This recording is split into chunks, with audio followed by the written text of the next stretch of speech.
This is Football Focus Weekly with CFI, Charlotte Football Insiders. Starring the pet man Matt Morrow, owner and founder of CFI.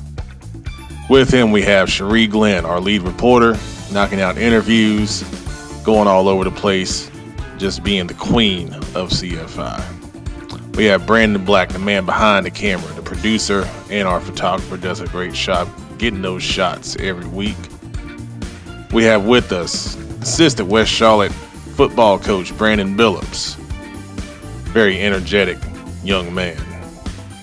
Former head coach at Central Cabarrus and East Rowan High Schools, Kenneth McClamrock, one of our big football experts.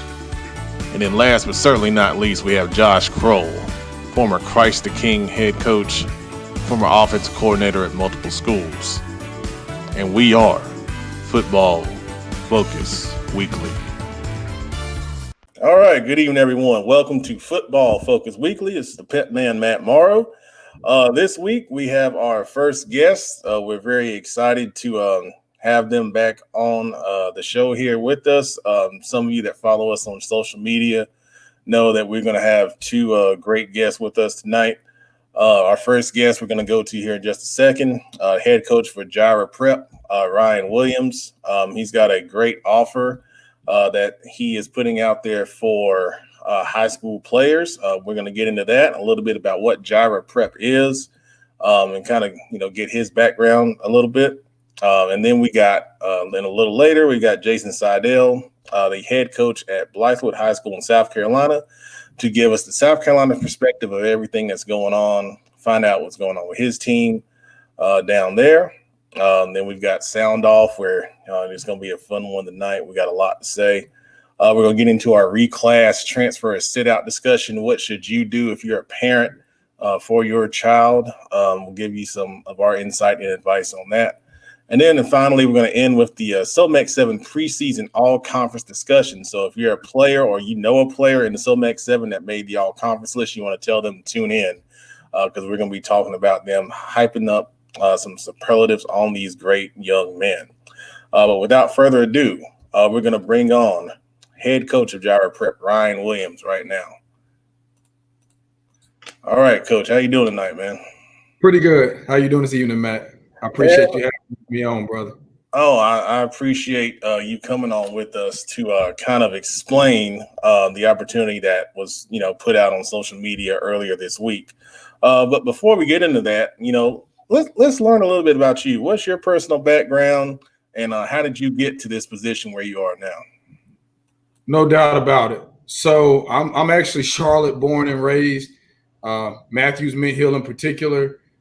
Played at Butler and Independence High School, as I told you a little bit earlier when we talked.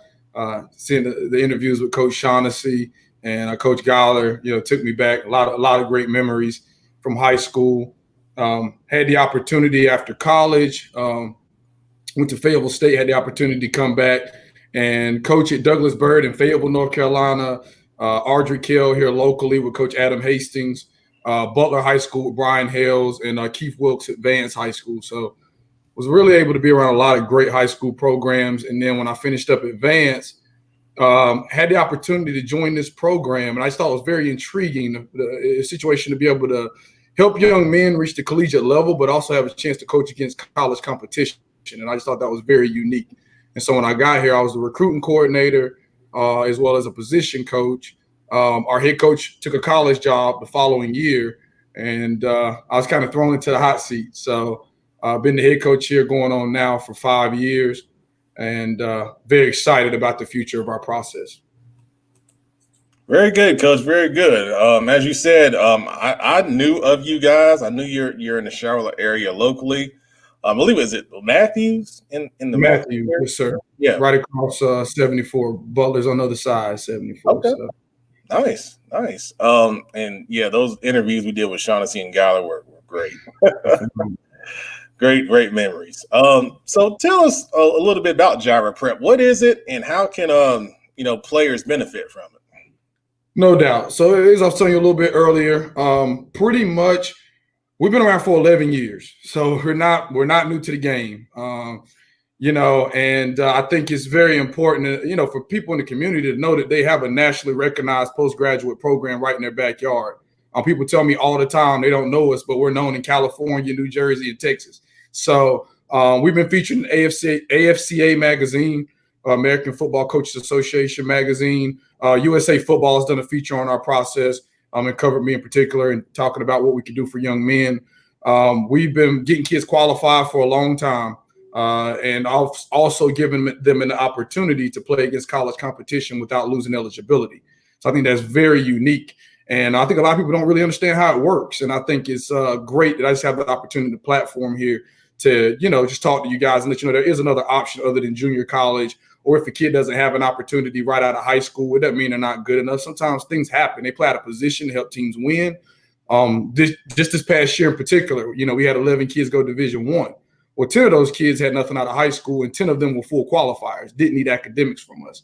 So we've made our name as an academic process, getting kids qualified. We got over 400 kids playing college football around the country, and we got 2 in the NFL. Kid plays for Kansas City Chiefs this year, and Roger Lewis started for the New York Giants for a few years ago, and I did a great job. So I'm just elated that I'm able to have this opportunity to actually get a chance to explain what we do, because there's so many misconceptions about prep schools. We become more of an actual exposure process than just a academic process. Because of I think just recruiting's become more of a online deal. There's not as many coaches going out and watching games on a Friday night as they used to.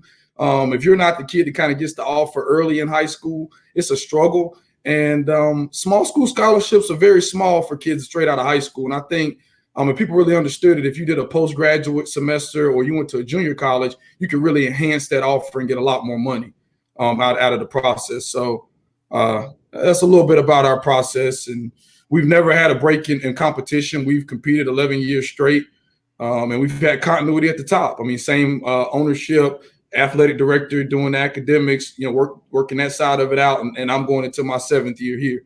So I think continuity's made us pretty special, because not many people can keep it together at this level.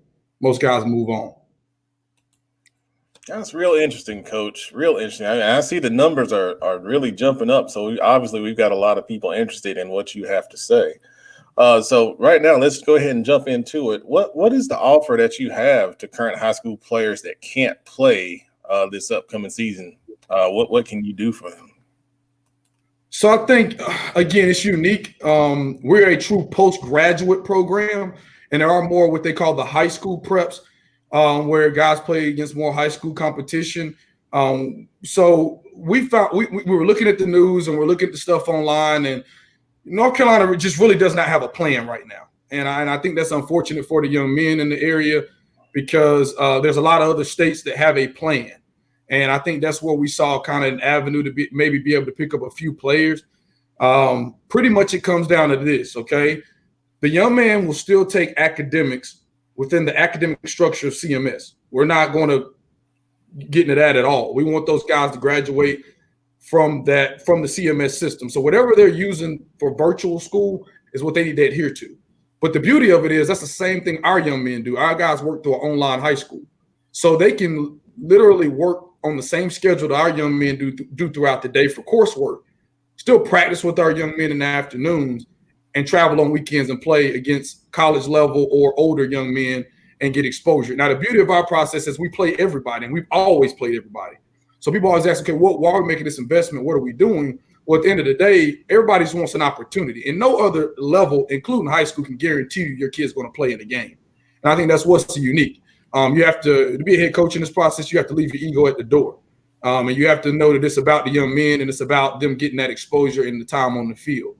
So I think this just gives – obviously we can't take everybody, but I think this gives us a chance to be able to service some young men that have some uncertainty, that need some film and just don't want to wait around for something that really there's no plan for right now. So I think, again, it's just a chance for young men to play that don't have that opportunity right now. And doesn't affect their eligibility at all. They could play with us. Even if they decided to play this year as a senior and come back as a post-grad, they could do that as well. But that's pretty much what it comes down to. So, Coach, we had some. I got some questions when the tweet got sent out that you would be on the show from some different parents and people interested in this opportunity. So you mentioned guaranteed playing time. How exactly would that work?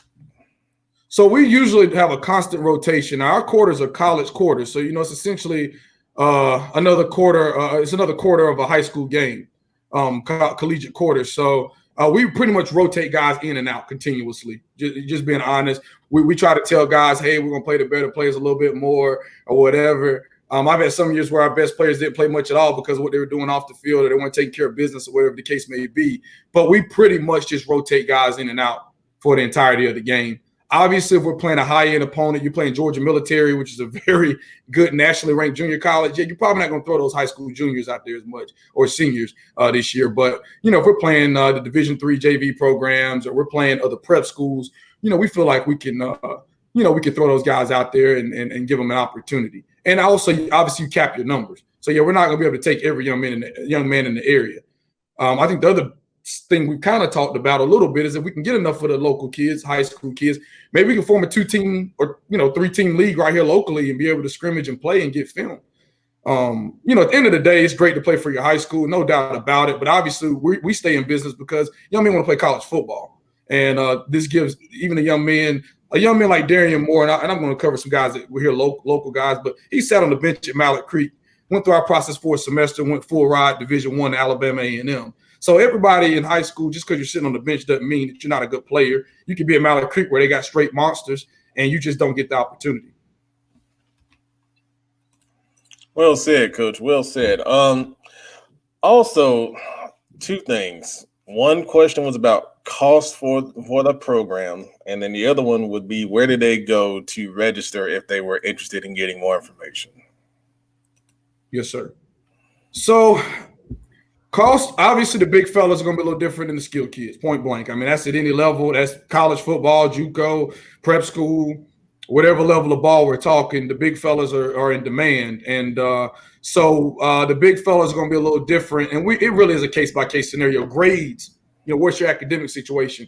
What the position do you play? So there is a little it is a little variance there. There's some variables there. So it's hard to say just one flat out rate, especially for our local kids, because we want to make this work. A lot of kids we take locally, we work it out so they can just make it here. None of them pretty much pay our full tuition. That's just the reality of it. Our goal is to keep our local kids home so they don't leave the area. So if any parents are interested, make sure we're getting your kids film. You're doing an application. I can pre-screen them before you do the app. There's no issue at all. And just be able to tell you, hey, this is what we'd be able to do for them. And then as far as applying, our applications online, and I can make sure to, put that link out on Twitter or whatever other social media that we need to get that started. Very good, Coach. Now, one other thing you wanted to address tonight was the issue of a lawsuit some years ago. Yes, sir. So, and I brought this up, and I think that's important to kind of point out here is that I'm very transparent about our process. And about 4 years ago, we did have a particular young man, a year where we put 12 kids Division I, or I think 13 kids Division I that year. And particular young man thought he should have been a D1 player, wasn't very happy with what happened at the end of the process.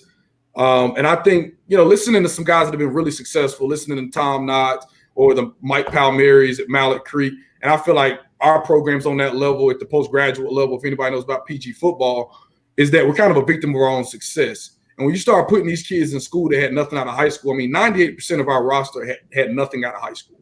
And I think when you start putting these kids in these, really good universities, every kid in that roster that pays that tuition feels like he's going to make it to that level. And unfortunately, that's just not the truth.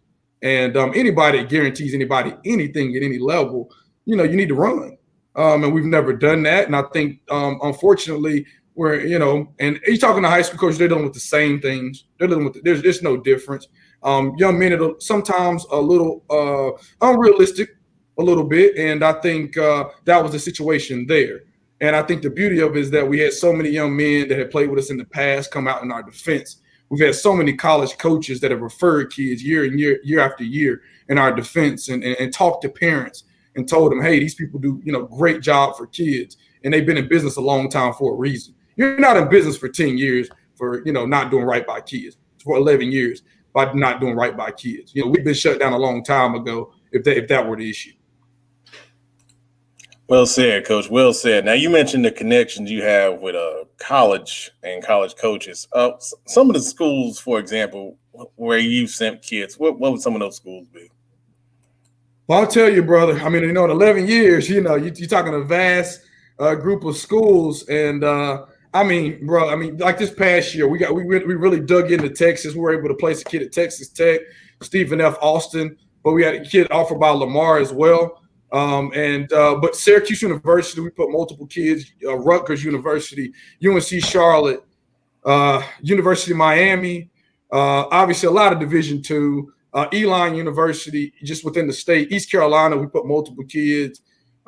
Just locally, I kind of want to touch on some kids that we placed. Kobe Cooper went to Youngstown State out of Raleigh, Corey Sargent, East Carolina out of Northwestern, Joe Evans out of Riverside, University of Miami. Kareem Stinson was a kid that came to us a year ago out of Northside Christian Academy. He's at East Carolina. Corey Cooper went to University of Syracuse. Andrew Tuazama was out of Knightdale, out of Raleigh. A couple of years ago, went to Syracuse. Darian Moore, 2 years ago, Mallett Creek, didn't even start, went to Alabama A&M. Ronald Harris out of Leesville Road, went to Florida A&M. Brandon Counsell, West Bladen, University of Auburn. Coach, 11 years, you're talking, I have to sit here all night to tell you every school we've sent the kid to, but those are just a few. Austin Peay, the University of Tennessee this past year, the University of Louisville from this past season. VMI, trying to pull them off the top of my head. So that gives you just a gist of where we've sent kids. Very good. That's very impressive, man. That's very impressive. So if you're a parent, you're a kid watching this, this is another opportunity to get seen and, get to somewhere where you want to go and, shine on the big stage. Coach, we do have a question here from Cal Creed 4. He says, if a kid plays for you all in the fall and then high school pushes football back to the spring, can they go back to play for their high school in the spring? It's funny. That's kind of when I've talked to kids, I've kind of told them that, look, I understand how special the high school experience is. We're not using this to replace that. We're just concerned there's no plan. So I've told kids there is no rule against that and right now. And I think obviously NCAA could shuffle some stuff here late, but that's what I've told a lot of young men. Hey, if you want to come here and play in the fall, go back in the spring and be a part of something special with your teammates and your coaches. And right now there is nothing against that. And if young men want to take advantage of that, I think that's the way to look at it. Because, I think that's what most people are headed is the spring. And it feels like CMS is kicking the can to eventually get to that decision. Yeah, very good point. So that's good to know that, it wouldn't mess them up if they wanted to play both fall and, for you guys, and then in the spring, for their high school, if that does happen. Yes, sir.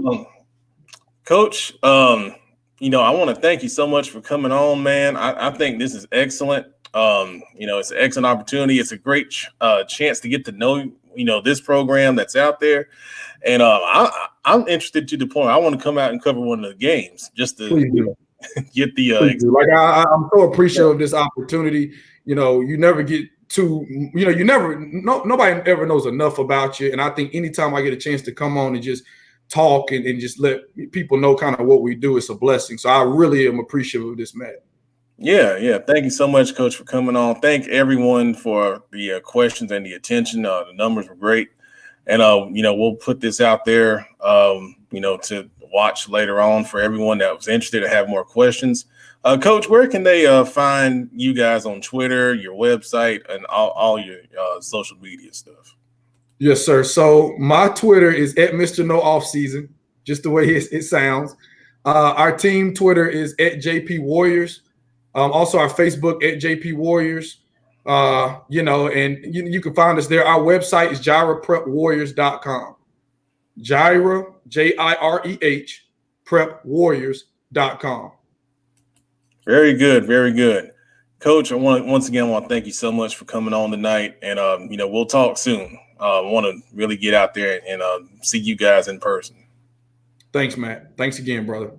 Thank you, Coach. All right, so that was Ryan Williams, head coach of Jireh Prep.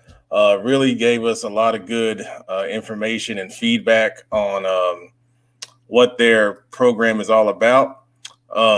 Once again, if you want to follow up on their offer for high school players, reach out to them, JirehPrepWarriors.com. I'm going to bring in the crew right now, and we're going to have a couple minutes of discussion about what was discussed. So let's bring in the crew. There's Cherie, Josh, Juice Man, Coach Billups, and Brandon. So, guys, if you got some thoughts on what Coach shared, let's hear them. Well, incredible service, man. I commend Coach, man, on what he's doing. Incredible service. I'm not surprised that some people, as he alluded to, kind of guilty by just being successful. Sometimes you run into that. We see it all the time. So not surprised.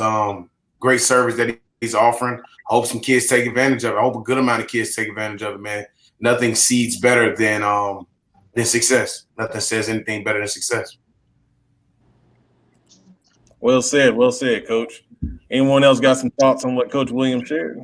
Hey, Coach Williams is a good dude, man. I actually, before I went to Providence, I went over there to Jireh Prep to interview for possibly come on staff. He's a good dude, man. He stand-up guy. Everything he says, I can tell you he really stands behind it. Ryan's a good guy. He's one of my favorite people in the city amongst the coaching range, so you got an opportunity, reach out, get some information. Even with that lawsuit thing, he very transparent. He didn't know me from nothing. He told me about it, explaining it. Every time I see him out, we always talk, laugh, hug. He good guy, good people. Very good, Coach. Anyone else got some thoughts on Coach Williams? I think given the circumstances, it's great for them to even, be able to offer that. It's almost like he said, you got guys that are just buried on good teams that probably wouldn't get the opportunities that they end up with without a program like that. So, he mentioned the kid from Mallard Creek that, didn't have any offers, comes there, gets an offer. So almost kind of like a last chance you type of thing where kids that wouldn't have had the opportunities, get a second shot. And, their importance is just magnified given the circumstances now. So if there's no football, so these kids literally going to have a second chance at a senior season, so to speak, if things play out that way.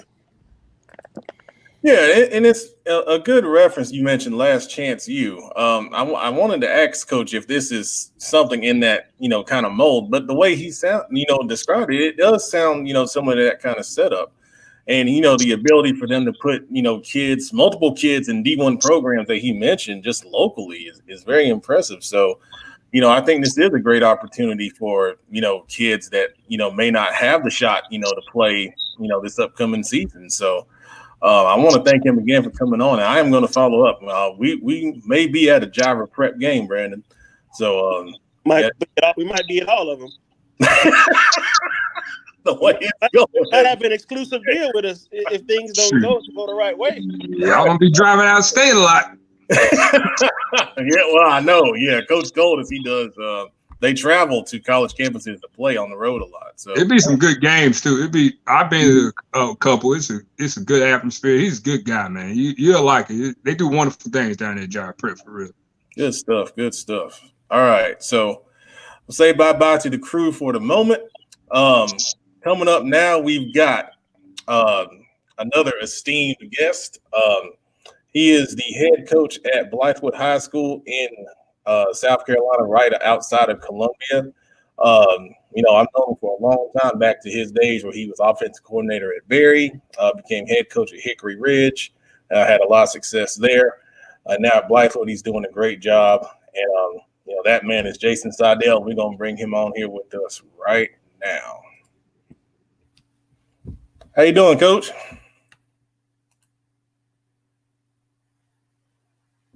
Oh, it's starting there. Oh, there we go. Good. All How right, you doing? I'm good. How you doing, man? I'm doing good. Good. I appreciate you coming on tonight, man. So just tell us, there's so much going on with high school football, here in North Carolina, in the Charlotte area, across the whole state. Give us what's going on in South Carolina. You guys are planning to play football. That correct? We are. It's kind of a tricky situation right now. As what we were told, we are starting on August 17th. There's good and bad to that. It's great that we're going to have a season. The scary part to that is, our district, and I know a lot of other districts, we haven't even had a summer practice yet. We've had no summer workouts, no heat acclimation. So to go from nothing to here you go, you got 4 weeks to get ready for practice or for first game. That's scary. It's really scary. A lot of coaches in the area, we talk about it. It's a tough time right now. Now there is another a plan that's gone through appeals that would move football to the spring. It would move baseball and softball and some other sports that are considered low grade with COVID to move to the fall. And I understand there's some issues with that as well because, baseball and softball were canceled last year. So to move them into the front of all this, and if something goes bad and they get canceled, there is in the appeal that they would get another chance in the spring, but you still – I understand some coaches are a little leery about that, and it's tough. It's tough times. It's tough to, who's going to pull the trigger. I would not want to be that guy that has to pull the trigger and make this decision. It's a lot of moving parts to this. It's fluid. It could look good one day and the next day it doesn't. But as of right now, we are locked in for August 17th until we're told different. All right. Yeah, that's what I wanted to get the clarification on. So you're locked in right now, but that's subject to change due to, I guess, the number or how things are going. Okay. Yes, sir. Yeah. Okay. Well, I think that's great because, you got some clarity at least, and you can, at least start to move forward. Are you guys practicing right now or? We have not seen our kids since COVID has hit. Wow. We have not seen them. So it's tough. It's tough to all of a sudden go from what we say 0 to 100 miles an hour on August 17th. And the way I took it and what I was told, and I may be wrong, is once August 17th hits, the phases go out the window and it's here you go. First day of practice, helmets on and go right through your, 3 days of practice, 2 days of shoulder pads, and you're hitting and then you're scrimmaging and then you're playing. So that's how I took it. That's tough, man. That scares me with kids, young kids coming in and with all the heat and how Columbia is, it is brutal. It's a scary time, you're not only the COVID, but you're talking about heat acclimatization. God forbid something happens to a kid. It's tough. It really is. So I actually like the plan to move us, to the spring, but I do understand the other side of it. If there was a plan to have us in the fall and then they say if something goes wrong, we could still play in the spring, I think I would feel a little bit better about it. But there's a lot going on. So right now, I'll be honest, I'm just itching to see my guys. We talk through virtual meetings. We do a lot of virtual meetings. And I know our coaches and all the coaches say the same thing. They just want to see the kids, just want to see them, see how they're doing. So we're hoping to hear something soon because right now we still even had been cleared to do a summer workout. We're hoping we hear something that maybe next week or the week after we can at least start that. So when we hit August 17th, we've gone through some practices. Very good, Coach. Very good. I'm going to bring in our lead reporter, Cherie Glenn. She's got a question for you, Coach. Absolutely. How you doing, Coach? Good. How are you? I'm doing well. So I just wanted to know, and you kind of touched on this a little bit, but, given, how the COVID numbers have changed, over some time, if you guys do come back, what sorts of measures other than the obvious being tested, I guess, as much as you can, would you guys try to put into place to make sure to keep your team safe, during this time? Yeah, we've had some meetings already. If we were going to have summer workouts going through step-by-step process, and we would have different stations where the kids would have to check in, have their temperatures taken, go through a series of questions. If the kid had a fever of 100 degrees, they would give him 2 more chances. Maybe he was outside before he got to the school, so they give him a chance to cool off. But eventually, if that thing didn't go down and it was still about 100, he'd have to go. And then we have to report that to the district. And then you got to backtrack of where that kid has been. We've been told, tell the kids don't carpool when they come to the school. And when the second that practice ends, they need to have a ride home. So then you get into the question, what do you do with your JV kids that don't drive and their parents are working. And all you guys that have coached, those kids that are stuck at school waiting to get a ride, and they're told we're not allowed to put them in cars with other kids because God forbid one kid has it, then you start to spread it. There's so many moving parts to this. It's really scary. We can't use the locker rooms. I had to designate a coach or two when we would rotate it by the day of who would just be the guy to get water for the kids, because the kids couldn't go to the water station and get water, out of their mouths. So each kid had to bring their own water in. Little things that you don't think about. It's amazing what we had to do to put this together, and our training staff, our athletic director, Barry Mazzell, and our principal, Matt Sherman, and the district alone did a great job of going through the steps. And even then, it's not a sure thing. I mean, we're not a professional league where we can put these kids in a bubble and protect them. And, some of these kids won't have symptoms. And next thing you know, you're going to find out a kid's going to have it down the road, and then who knows? And it's scary. We got coaches that have health issues, I got 3 kids, and we got, 2 16-month-old twins, one with a respiratory issue. And you start putting those things up, and it's scary. But all through it, even I'm still saying, hey man, we got to find a way to play. I don't care if it's in the spring, the winter, you put us in the parking lot, I want to play. Our kids want to play. But we got to do it the right way. We got to do it with safety. We got to make sure we're protecting everybody as best we can. And we got to do it the right way. And I don't know the answer to that. I don't think anybody does, because it's a fluid situation. One plan may sound great, and then a week later it's not, and there's holes to every plan. And I don't think there's a perfect plan to this situation. Absolutely. Well said, Coach. Well said. Great commentary. I'm going to bring in Coach Josh Kroll. He's got a question here for you, Coach. Yes, sir. How's it going, Coach? Good. How are you? Going good, man. Good. Just a quick question, man. What do you see as some of the possible advantages or disadvantages to possibly moving the season to the spring? Obviously the number one advantage is maybe, you pray we have a vaccine. Will we? I don't know. Maybe we have more answers to the COVID when we get later into the spring, and you hope by that point maybe there is something that can help in that situation. The disadvantage if you play now in the fall and these numbers our numbers are high, and if they continue to grow and your school gets shut down, where do we go from there? Are we done, or does our season just end like the spring did, which was horrible for our seniors in the spring to watch their season end the way it did? Does that happen again, or is there a plan to move us to the spring? And at that point, if we're still shut down in the spring, it probably is what it is, and we're not going to play. But I think that's the biggest advantage, is maybe we know more. Maybe the numbers start to go down at some point. It buys us a little more time. It gives us a couple more months to maybe acclimate our kids. One of the things I talk about in the summer, we talk about heat acclimation. If we play in January, and let's just say that's the month we started, the heat acclimatization goes out the window, and now we can almost jump into it, and you're going backwards. We're going from cold to hot. And then by the time our season ends, and I know it would be a shortened season. Right now, our schedule is 7 games.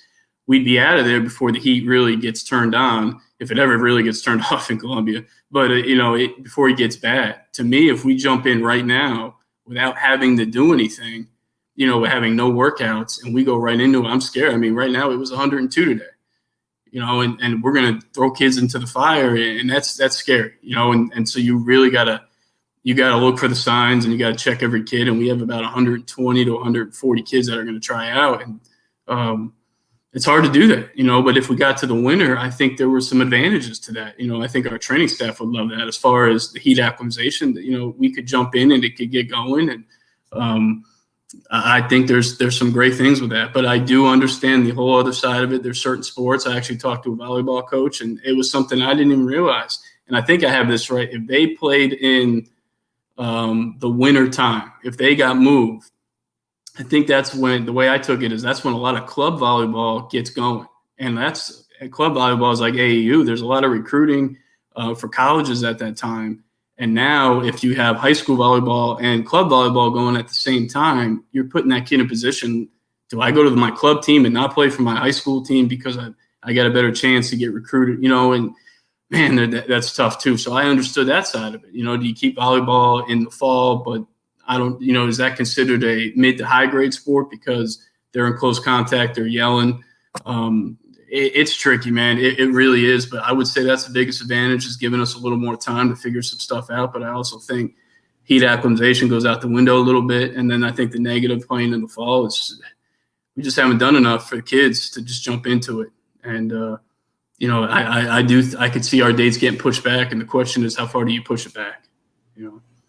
Yeah, I mean, it's like you said, it's a lot of variables, for all this, Coach. There's no playbook. It's very, very difficult. Very difficult. So I wanted to shift away from the COVID for a second. Being in South Carolina, I wanted to ask you about the Jim Baxter situation. We touched on it 2 shows back, and we abhorred it. I mean, I thought it was just horrible. What was your perspective and thought on what went down in that? There's so much on that one. It was terrible. I actually thought the kid from Spring Valley and the kid that this was kind of who it was going through is a kid in our district. It's one of our rival schools. He's a great player, great athlete, great kid. His response when this whole thing first started, actually, my wife and I saw it on Twitter when this first started and the kid responded. Even I was like, I never thought about it like that, as far as that picture that Jim first posted. And I'll be honest, I think if Jim would have just, in my opinion, I could be wrong, if Jim would have came back at him and just said, hey, let's have an open discussion about it and kept it in that capacity, I would have had no issue with that, because I think that's what we're trying to get to. We're trying to get to have open dialogue, some tough conversations, good and bad, but to be able to hear each other's side. I would have had no issue with that. I thought it would have been the right direction, and maybe it would have sparked even more coaches and more community to have those conversations. But the response back to a kid, and he's the adult and this is a kid, man, it was tough. And you could almost see it like just a ticking time bomb as the day went on. You just saw it grow and grow and grow. Some of my players were writing me. And we've had conversations. We've had conversations since we've had protests. Our teams have done meetings. We've had teachers in our football coaches meetings, which has been amazing. One of our coaches, Von Miller, does every couple of weeks. He brings coaches in, and just within the coaches, within the district, out of district, we all talk about it. And I just sit and listen. And there's some things that I've never really thought about for me. And, just going, man, I didn't even think about all these things that maybe kids don't understand when we talk about history, and there's things I'm like, man, I need to educate myself more. And I think our kids, when we have those conversations with our kids, they feel appreciated, that we're trying to learn from them.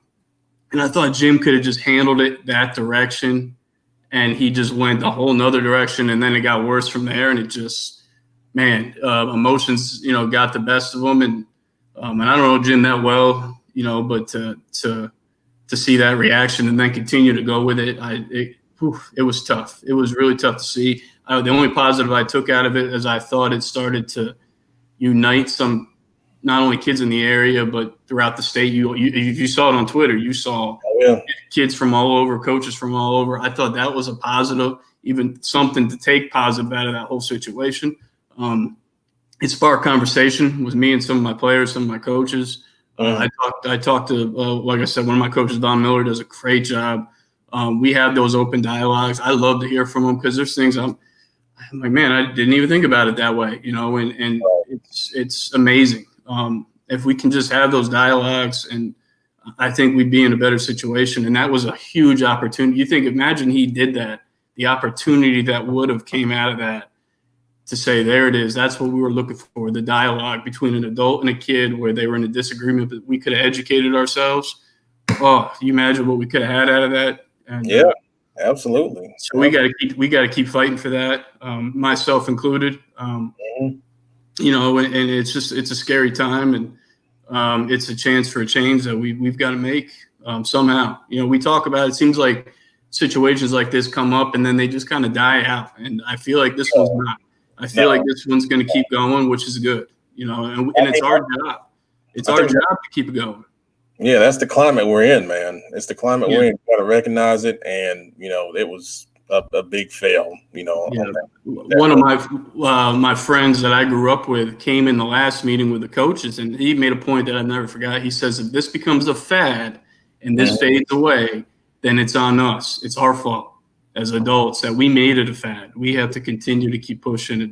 And I was like, man, you couldn't have said it any better. So it's on us to set the standard for not only our children, but our grandchildren, and maybe something will change for them. Amen. Amen. And Coach, I got a couple comments here from some people watching.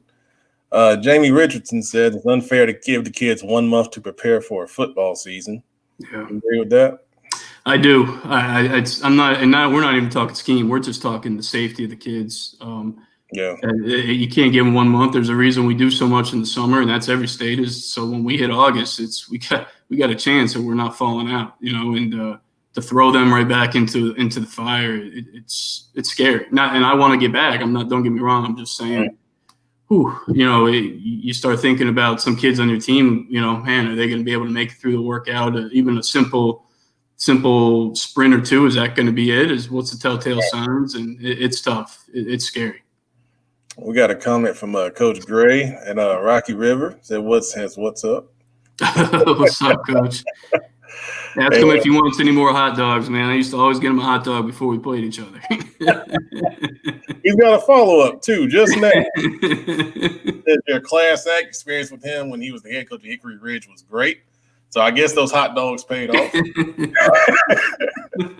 And we got one from EE Brothers, Jason, my man. So a lot of people are happy to see you here on the show with us. I want to finish up, though, with just how do you think you guys are looking for this upcoming season? Hopefully we do play. What are your prospects like? You got some great players that we've talked to the past couple of years, as a matter of fact. Yeah. What's crazy is, Matt, when you came down, a lot of the kids you interviewed are now that 21 class, so the last 2 years they've been thrown through the woodworks. They've been in the fire. And so now they're the guys on campus. Obviously everybody talks about Josh Burrell, who just committed to Florida State as a receiver.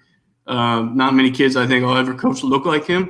When you're 6'3" and 220 pounds and run a 4.5, and that's just is what it is. He's got a twin brother on top of it. Has about 15 to 16 offers. I don't know what he's going to do yet. But we got a lot of other kids. We got our entire offensive line coming back, our defensive line coming back, our entire defensive backfield returns. Actually, we got more than just the starting group. We lost one kid to Syracuse. We got Chase Atkinson committed to Syracuse, but he blew his ankle out first game or second game, like first series. So we got used to not having him. I hate saying that, but so our entire defensive backfield is really coming back. We lose, Brian Cosby, a linebacker, and Brandon Edwards and Josh Strickland, but a lot of our kids come back. Linebackers come back. We got 3 out of 4 starting receivers. Our running backs are loaded. I feel like I'm bragging about the kids, but they put the work in. Grades are through the roof, but down here it's South Carolina football. Every week there's some teams, man. Spring Valley's got some team. Westwood's got a team. About Dutch Fork. I can go to the upstate and just throw a rock and hit a team that's got some boys. It's just it's competitive. Every week is a fight. Every Friday night, in my 2 years, we haven't had one easy game. It's incredible. Even the smaller schools they get after. Yeah. And that's why we moved here. That's one of the things. Some great coaching and good football. Absolutely. I think we talked with the Jireh Prep head coach Ryan Williams before you came on, and said we might have to cover some of those games, and we might be putting some miles on the car to come down to Blythewood. The way it's looking here in North Carolina. Absolutely. Man, when we saw that stadium, I said, Brandon, we're going to get the best pictures we ever got in a place like this. Yeah. Facilities are awesome. Great kids. Your hospitality is always awesome, Coach. And, man, I appreciate you coming on here with us tonight, man. Absolutely. Thank you for having me. Thank you, Coach. Appreciate it. We'll see you soon. Absolutely. Take care.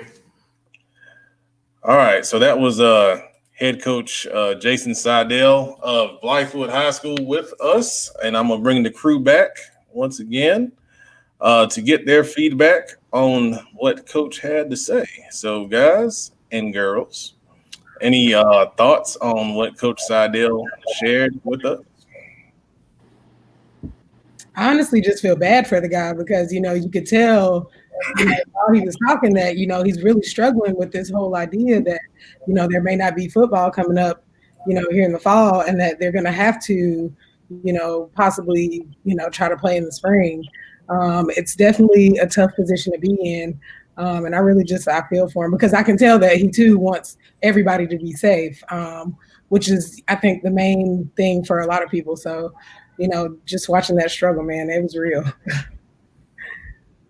Yeah. Coach Seidel is a really good guy. Coach McClaren, you went against Coach for a couple years over at Central, right?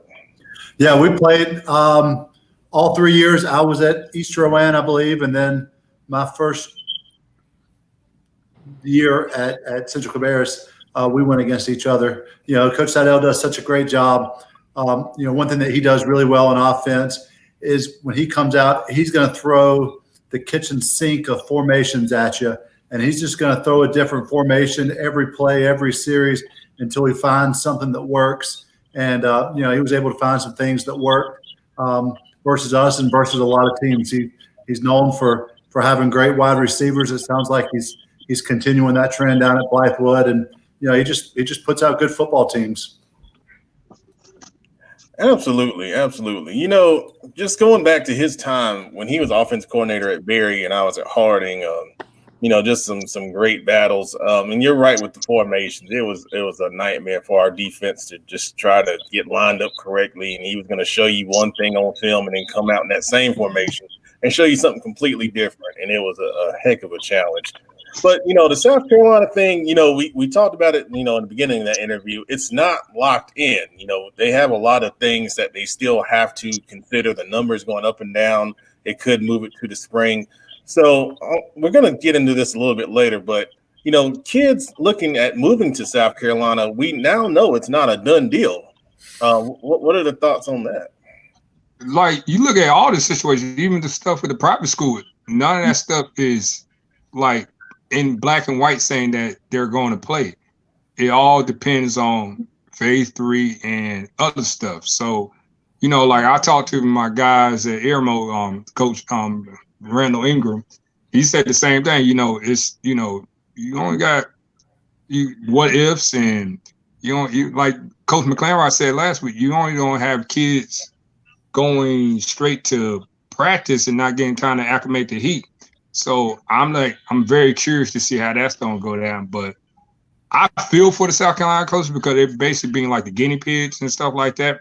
But I think everybody should really look at playing like October, maybe September. You got to give kids time to acclimate. It's like even when we used to go in the desert, we had to have time to acclimate. It took us a week to acclimate to the heat and the weather, and then you got all that equipment on. Like the same with playing football, you got to get accustomed, or you don't have a lot of heat injuries and stuff like that. And you got to have time to lift weights and stuff like that. That's a very big part of our of playing football. It's a contact sport with gladiators out there. You're using your body as a weapon to take, to score, to punish somebody. So, and then the big guys, the hogs. And that South Carolina heat is different. It's different down there. It's hot. When we go down there and do the air raid in Northwestern, when I was at Providence, I used to drink about 2 gallons of water down there. But I'm very curious. But like I said, it's attention to details. I said that last week, attention to details. So I don't think nothing is written in stone. Everybody just say, hey, we have this plan in place to play football if we're allowed these measures. So yeah, so we look at kids maybe thinking about making a move. It's just hard to say, go here and we know you're going to play because, like you said, Coach Phillips, even the private school NCIS AA here, they're based on that schedule that was put out. I put it on Twitter. That's based on moving into stage 3 for North Carolina, and right now. August 7th is the next date we're looking at to see if we are going to move into stage 3. And to be honest with you, the way it's looking, I don't think we're moving into stage 3. Meck County, it's Mecklenburg County. We a hotbed down here, Yeah, it's sad. But now we're going to stop being sad because now it's time for everyone's favorite segment on CFI. It's time to sound off. So, when it's time to sound off, we got to lead off with the Juice Man. So the Juice Man said he got something to say, and he's going to sound off. So let's bring him on. Juice Man, it's your time. Sound off. Juice Man in the building. Hey, okay. So, sound off for this week. David Pollack, you my guy. You my guy this week, David Pollack, on sound off. David Pollack made some very, very, very forward-thinking statements yesterday on College Football Live on ESPN. Mentioned that we should have the FCS programs move to the spring. 3 quick points why I support what he's saying. Point number one, there's a big component here about what have you done for me lately, but also how much money can you make for me lately, right? So when we're thinking about this, the FBS programs, Power 5 programs, they the big dogs. They control all the money. They got all the money. FCS, you kind of getting in where you fit in. I support it, moving it for the financial reasons. Step number two, most of those FCS programs that I like to kind of focus on are HBCU programs, the Mid-Eastern Athletic Conference, the Southwestern Athletic Conference, the HBCU conferences such as the MEAC and the SWAC. And I've gone as far as to even say that for this season alone, we should probably start considering moving homecomings to the spring and double up in the fall if they don't want to go too far. But we can use this as a guinea pig year.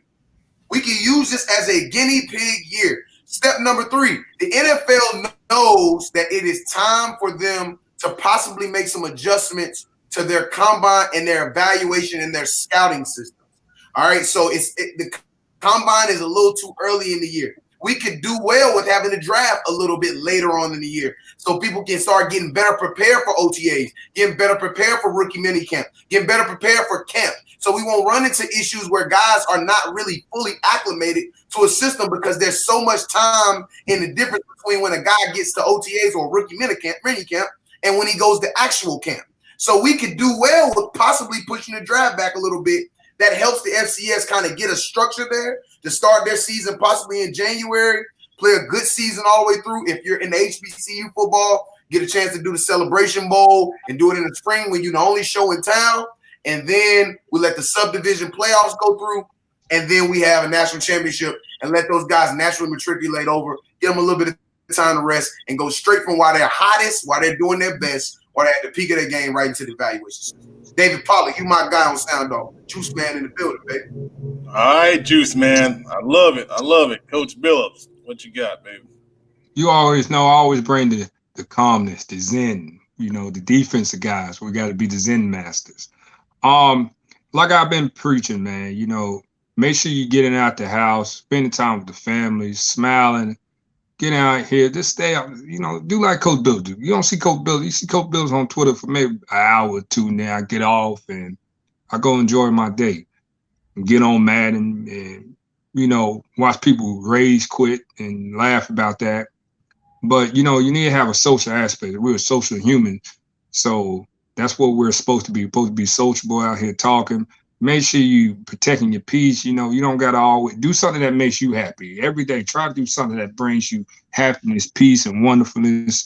And just let the people in power take the time to actually make a plan and execute these plans. They're gonna take the most low risk plan. You never see anybody do too much high risk. And I know, shout out to them kids who went out there and voiced their opinion. I support them, salute anybody time we use our voice to do in a positive manner to get your voice. That's heard. That's what we're supposed to do. So respect to that. And, respect everybody's opinion. It's okay to disagree. We're not all going to see eye to eye. And I just want everybody to keep on doing what you've been doing. Stay healthy. Keep drinking water. Like Coach Bill's skin is glowing. He got an aura on him or something. Maybe because he got a lumberjack on today because he's missing DMX and Snoop Dogg right now. But I love y'all. This new zen of Coach Billups is interesting to say the least. Man, when I see my family blessed me. I'm a different person now. Just hell. Right. I cut my hair. That's what it was. Coach McClamrock. We all know that Coach Phillips is just zen because he doesn't have to go up against my offense this year, man. He's going to have a great Oh, Lord.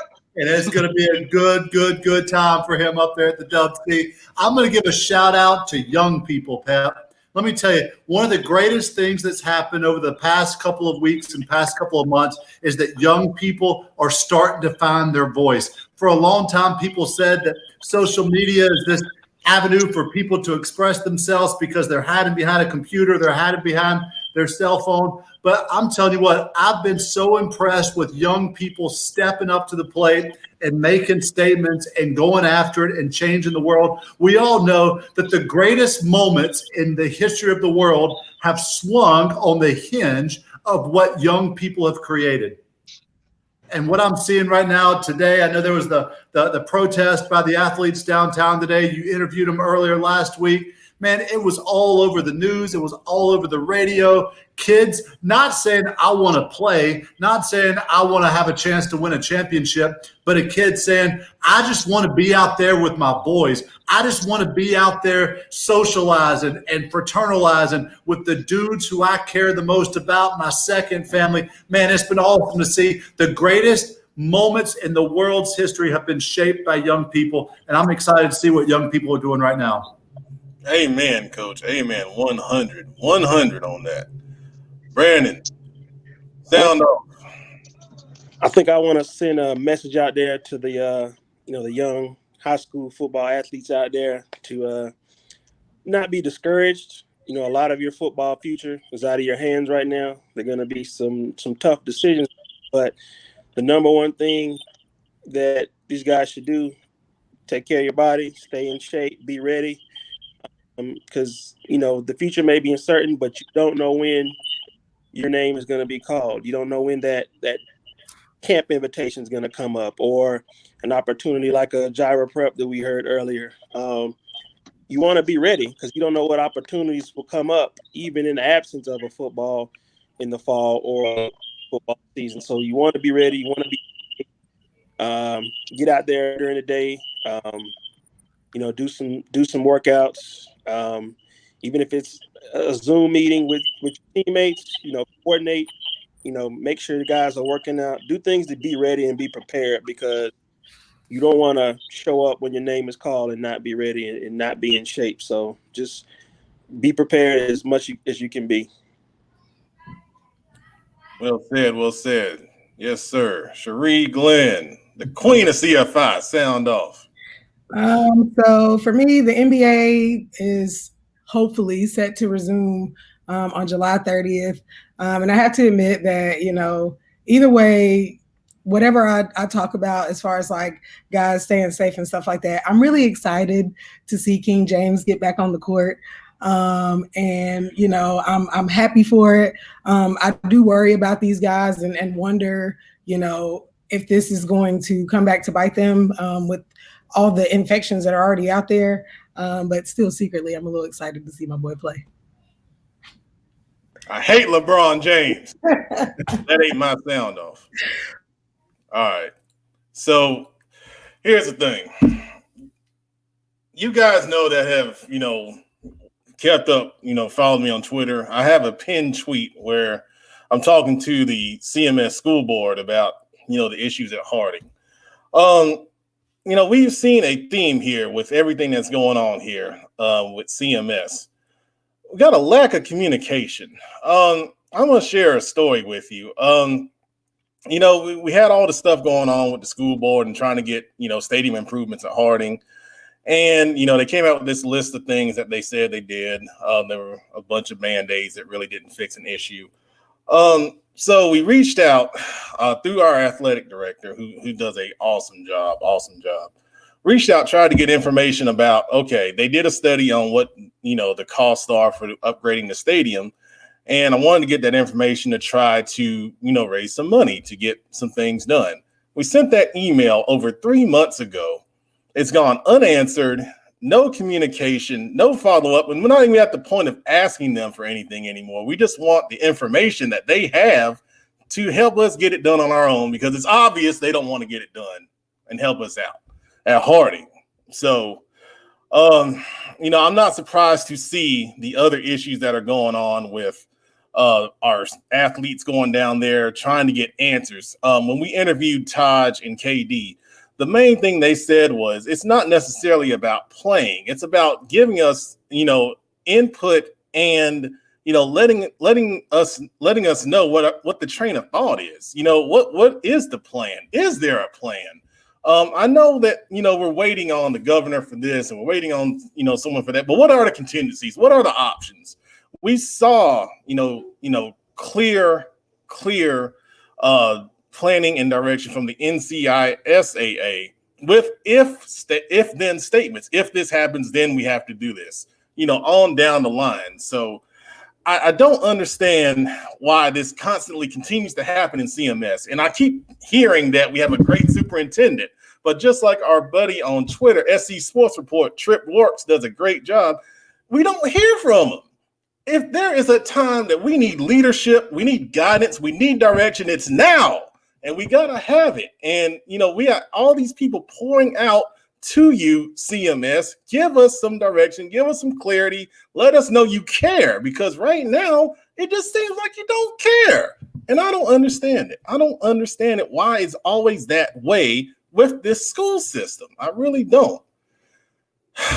All right. So, on a positive note, to join my friends here with me, I do want to, also sound off on Cherie Glenn. Cherie had an interview today that you're going to hear soon with QC Preps. They do a great job covering sports here in the area.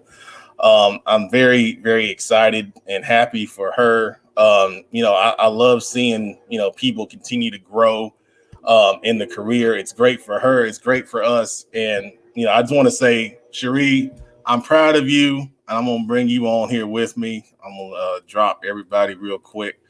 I just want to say thank you for, being here and trusting in the vision of CFI, because when this started, you were one of the first people I reached out to, and your growth has been beautiful.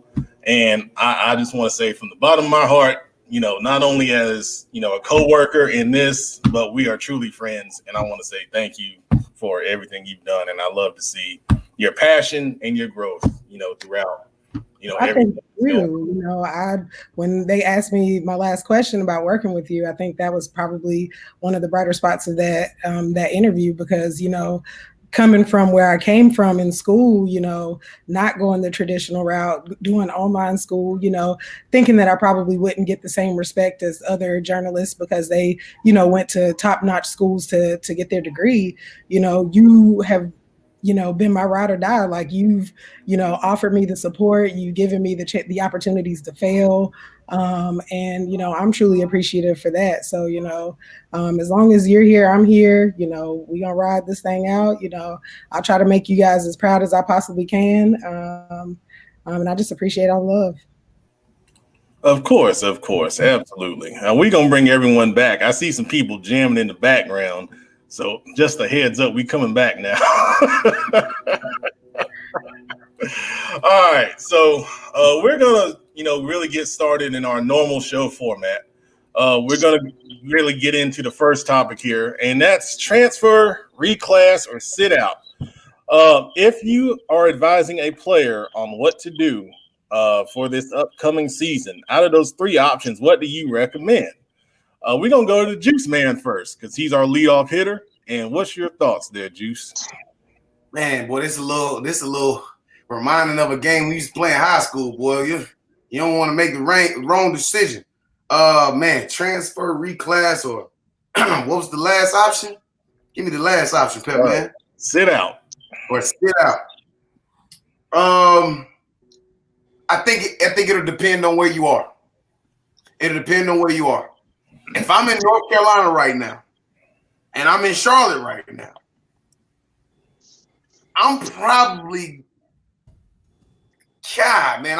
going, I don't know. Right now, probably a sit out, depending on the program where I'm at, depending on the program where I am, and hope that there's a chance that there will be some spring football or a delayed football season or some sort of football season.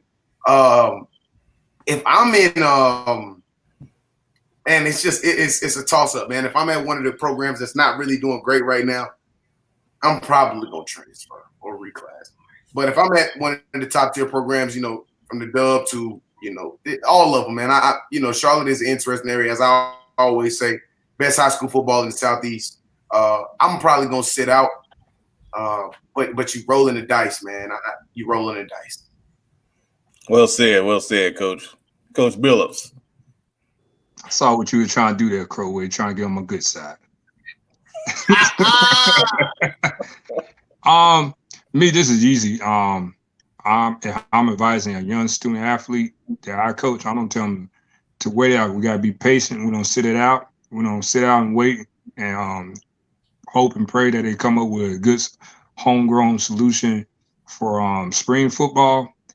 This is senior. I'm gonna do my due diligence to push tape, get creative, and like I said last week, and I wanted to say that Lake Norman, Coach Oliphant, he has been doing some like senior player spotlights lately, and he's doing a phenomenal job. There's a bunch of programs that are doing phenomenal jobs right now, helping tape. Like I said, even if college don't play, them recruiters still got to keep their jobs. So, you're going to have to push tape and do like that. But I can't for the life of me tell a kid to transfer, reclass that, transfer and reclass, and all three options are up to the student and their families.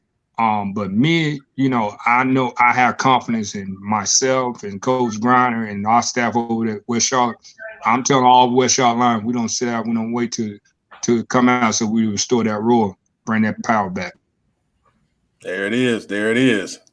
All right, Coach McClamrock, what you got? Yeah, I'm gonna go a little bit different here, Pep. Let's be honest, man. There's only one reason why the North Carolina Private School Association put out a thing this week that said we're playing football this year. It's because they're trying to recruit and they're trying to monopolize the best players around Charlotte and around the state to get them to their schools. I know what you're doing. You're not fooling me. I see you. All right. There it is. Brandon, what you got? Well, unfortunately, this is not a one-size-fits-all solution. I think, like Coach said earlier, it depends on where you are. A lot of guys, especially, the Power 5 guys that have committed, they've signed, at least a verbal commitment to these schools, and they're happy and satisfied. Even if football goes to the spring, you can't argue with them, just sitting it out and waiting it out, because at the end of the day, they have to put themselves first and, do what's in their best interest. And transferring, that if a kid is not satisfied where they are and, not satisfied with the offers they've got, don't find a place that, they think is a good fit for them, even if it's not D1. You have guys that have D2 offers, FCS offers, and they feel that program is a good fit. They're content. They may not feel that they can accomplish anything, even though they want to be out there with their guys. They have to put themselves first. And, there's no denying these private schools or even potentially schools in South Carolina, that might be appealing to someone to transfer, but it really just depends on where they are with their recruiting. Do they have offers? Do they have the offers they want? Do they feel they need some more film? Do they feel like, maybe their junior year film is limited and they need that? It's going to depend on their situation. And as far as reclassing, that's going to be a decision. Will another year of high school really benefit them? They have to think, is there really a benefit to do that? You may do that and maybe not end up any better than where you are. So you really have to think about it, but it's going to be a tough decision. None of these three options is going to be an easy decision for anybody. Well said, man. Well said. Cherie, what's your thoughts? I think I'm kind of with everybody else on this one, just kind of, for me personally, I don't have kids, so I don't understand what the process would go through trying to make that decision. I can imagine that it's probably going to be a tough one. But for me, if I'm an underclassman, I'm probably going to sit.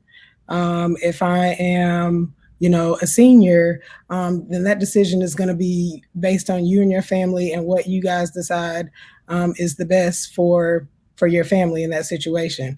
I got a guy down at Jireh Prep that, could get some of y'all in there if you need to. But, I'm all for the safety right now, and just, making sure that everybody's making the best decision, the most safe decision. Well said. Well said. I'm gonna go along the lines of what Coach Kroll said. It really does depend on your situation.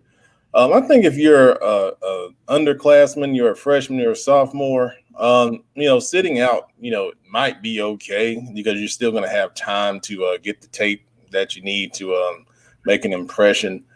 If you're an upperclassman, junior or senior, your time's getting short. If you don't have the offers or attention that you want, you don't have the game film, that's really the key.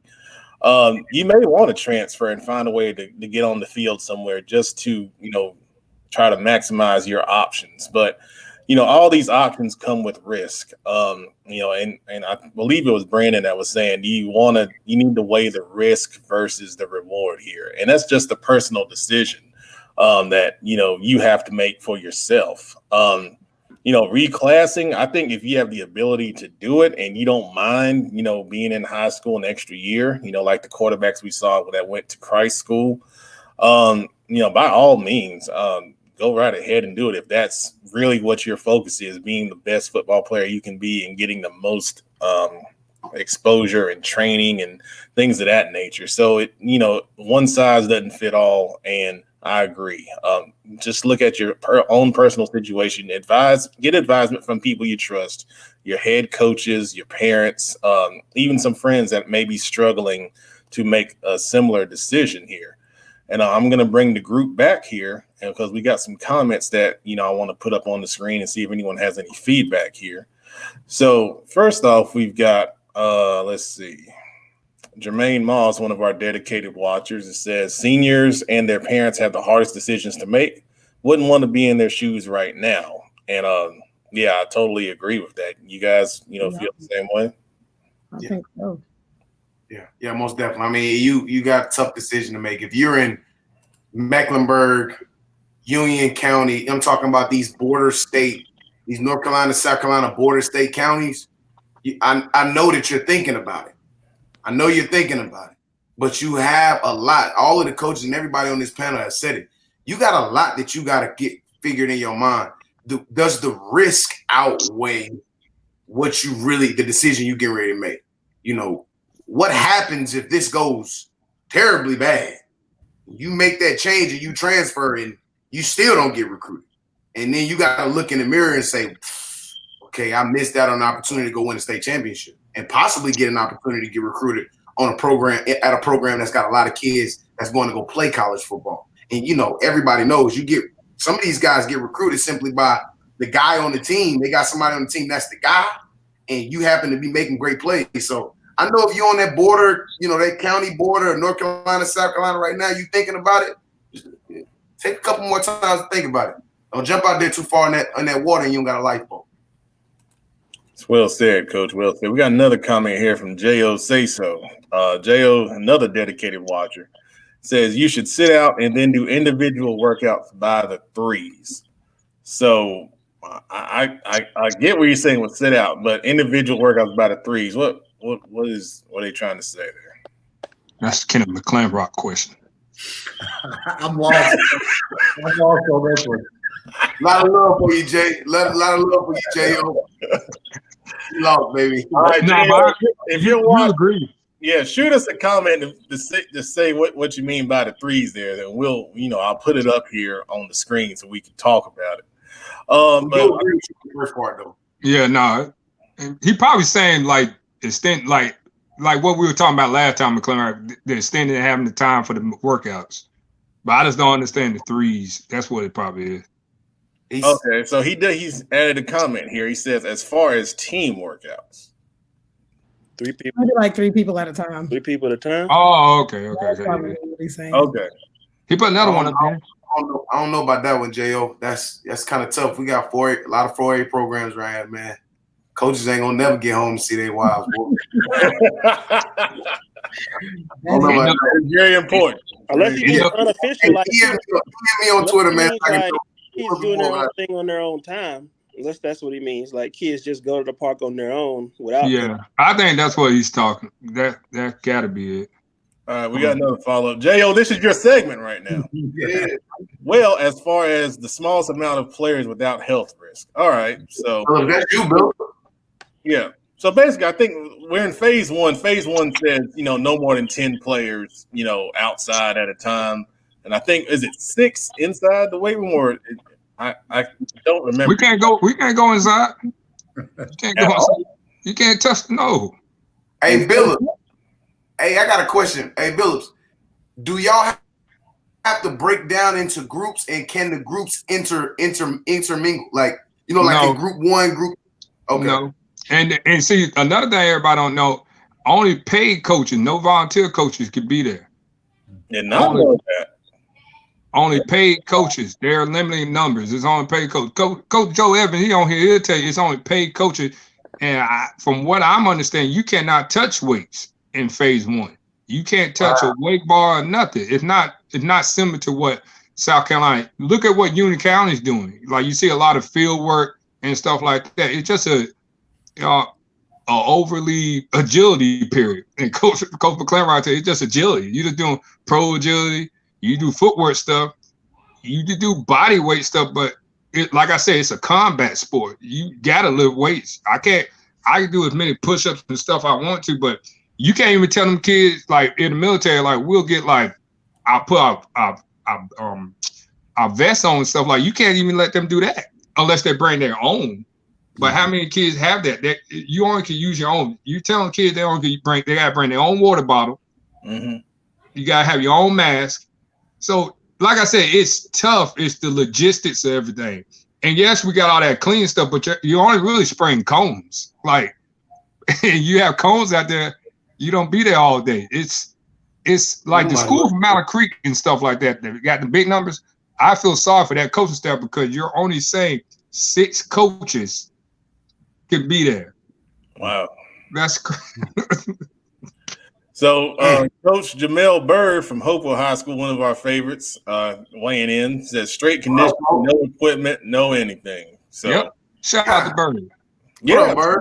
Yeah, one of our favorites. We got Bird. We're gonna reach out to Coach Bird because I should have had you on as the first ever guest here, and that's my fault.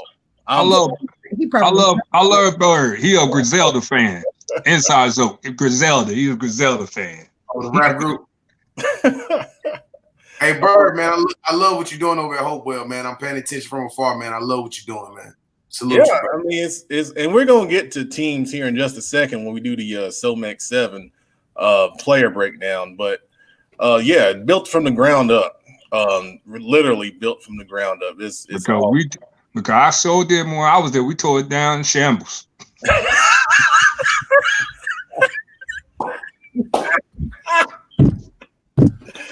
All right, we got another comment here. Jermaine says, at least for now, let the kids work out. Did they not give the coaches the protocols and equipment for the kids to work out? We had the protocols. They got the equipment, but we can't use none of our own equipment. They can't go in the building. It's not equal like South Carolina. It's just like Coach Bird said, nothing. We have the PPE stuff to spray and do that stuff like that. But like I said, the people who I went for that class are paid coach. Like this year, I'm a volunteer coach because I got my wonderful job at Charters Communication. I'm really not hurting for money. So as a volunteer coach, we're second tier and you got to control the numbers. And that's what CMS is doing. They're taking the most low risk approach. But what's probably happening, that superintendent in the athletic department, they're like, we got Myers Park, AK, Olympic, with these huge number of people. How are 6 coaches? It might be 6 or 5. I think it's 5. It's 6. Yes, it's 5, including the head coach. So it's 6. Mm-hmm. It's only 6 paid positions. So you're telling me Mallard Creek want 100 plus kids coming out there. More, you talk the JV program, 200. Like even at Providence, we had 90 kids in the program. And you only can have, I think it was like 10, and I forgot the session number, the group numbers are small. So it's all about numbers. So at most 60 people. And then you don't have multiple fields. you know, Yeah. it's tough. You know, it's tough. It's not, you know, you don't have to, you will have to start. I think Coach Bird playing at Hope, where they post their playing, they started like at 6 or 7 or 7:15. They start bringing kids in, and they will finish up at 11. You look at other places, it probably had to start like maybe at 5 o'clock just to get all them kids there. Right. You know, Right. But then they were saying the 9th graders could, like the incoming freshmen, they was not gonna be able to do it because only 10th, 11th, 12th graders. So then the QB guru DJ McFadden 7. There you go. 7. But that's still, but you see what I'm saying? That's still, you got 7 coaches, so you made what, 70 kids? I wonder, is that contingent on the school? Like depending on the size of school. Like in mine, I know at Myers Park. Anywhere I've ever been, and that's anywhere I've ever been is 6+1. So you got the head coach plus 6. All right, good deal.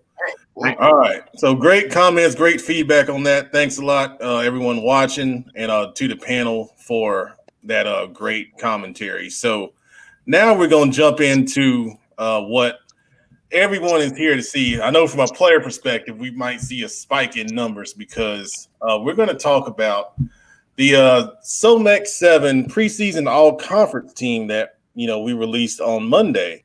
And there were a lot of kids that, you know, were very excited, of course, for their recognition. And there were some kids that said that, of course, that we're sleeping on them. So we're going to break down, you know, by position, the kids that we have. And I'm going to bring back the coaches for this so they can have, you know, a little bit of feedback on this. Oh, So Meck Beck over here.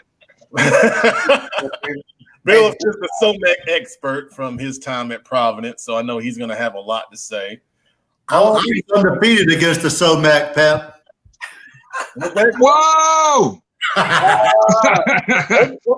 missed. What was it? No, hold on. I missed. What was it?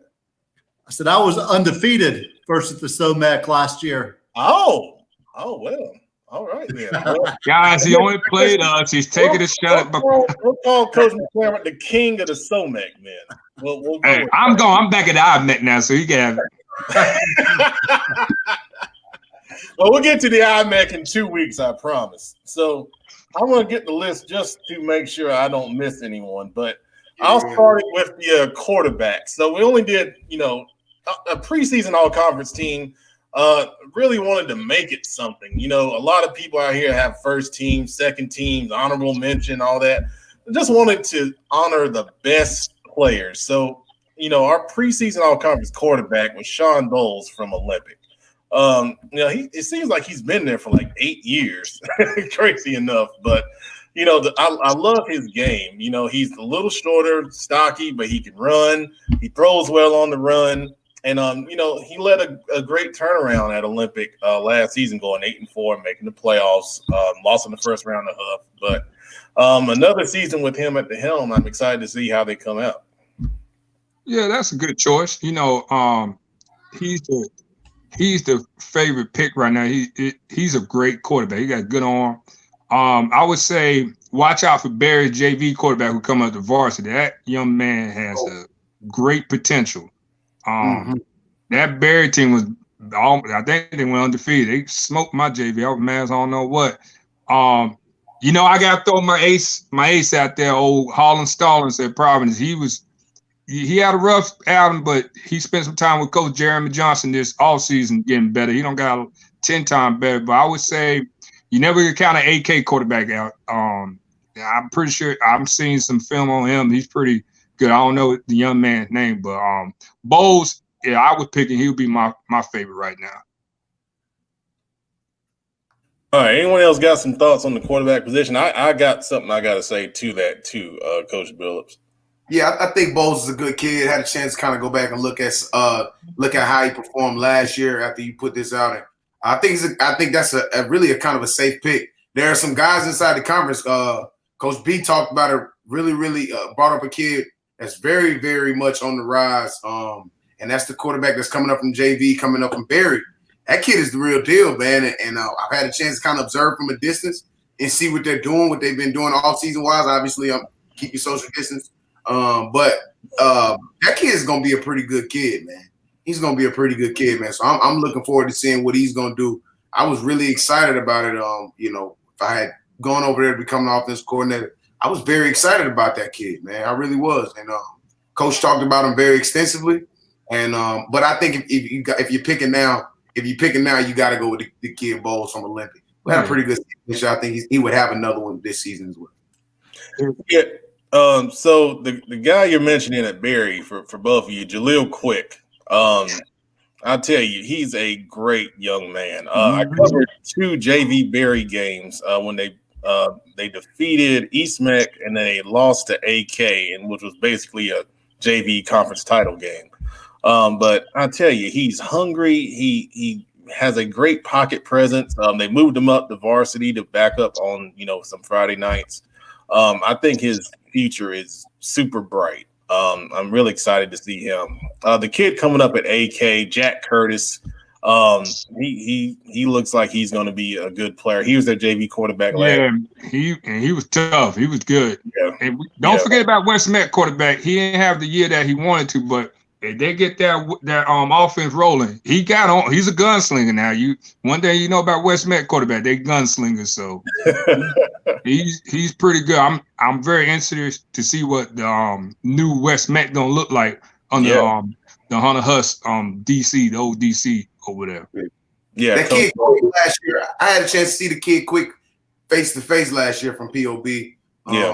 Where I was offense coordinator last year, we played against, obviously their JV played against our JV. Mm-hmm. Kid's a real deal, man. Yeah, my JV, so he's a real deal. So very, very good kids at the quarterback position. A lot of potential at the quarterback position is what I would say for that. Coach McLaren, you got any thoughts on that? No, sir. All right, good deal.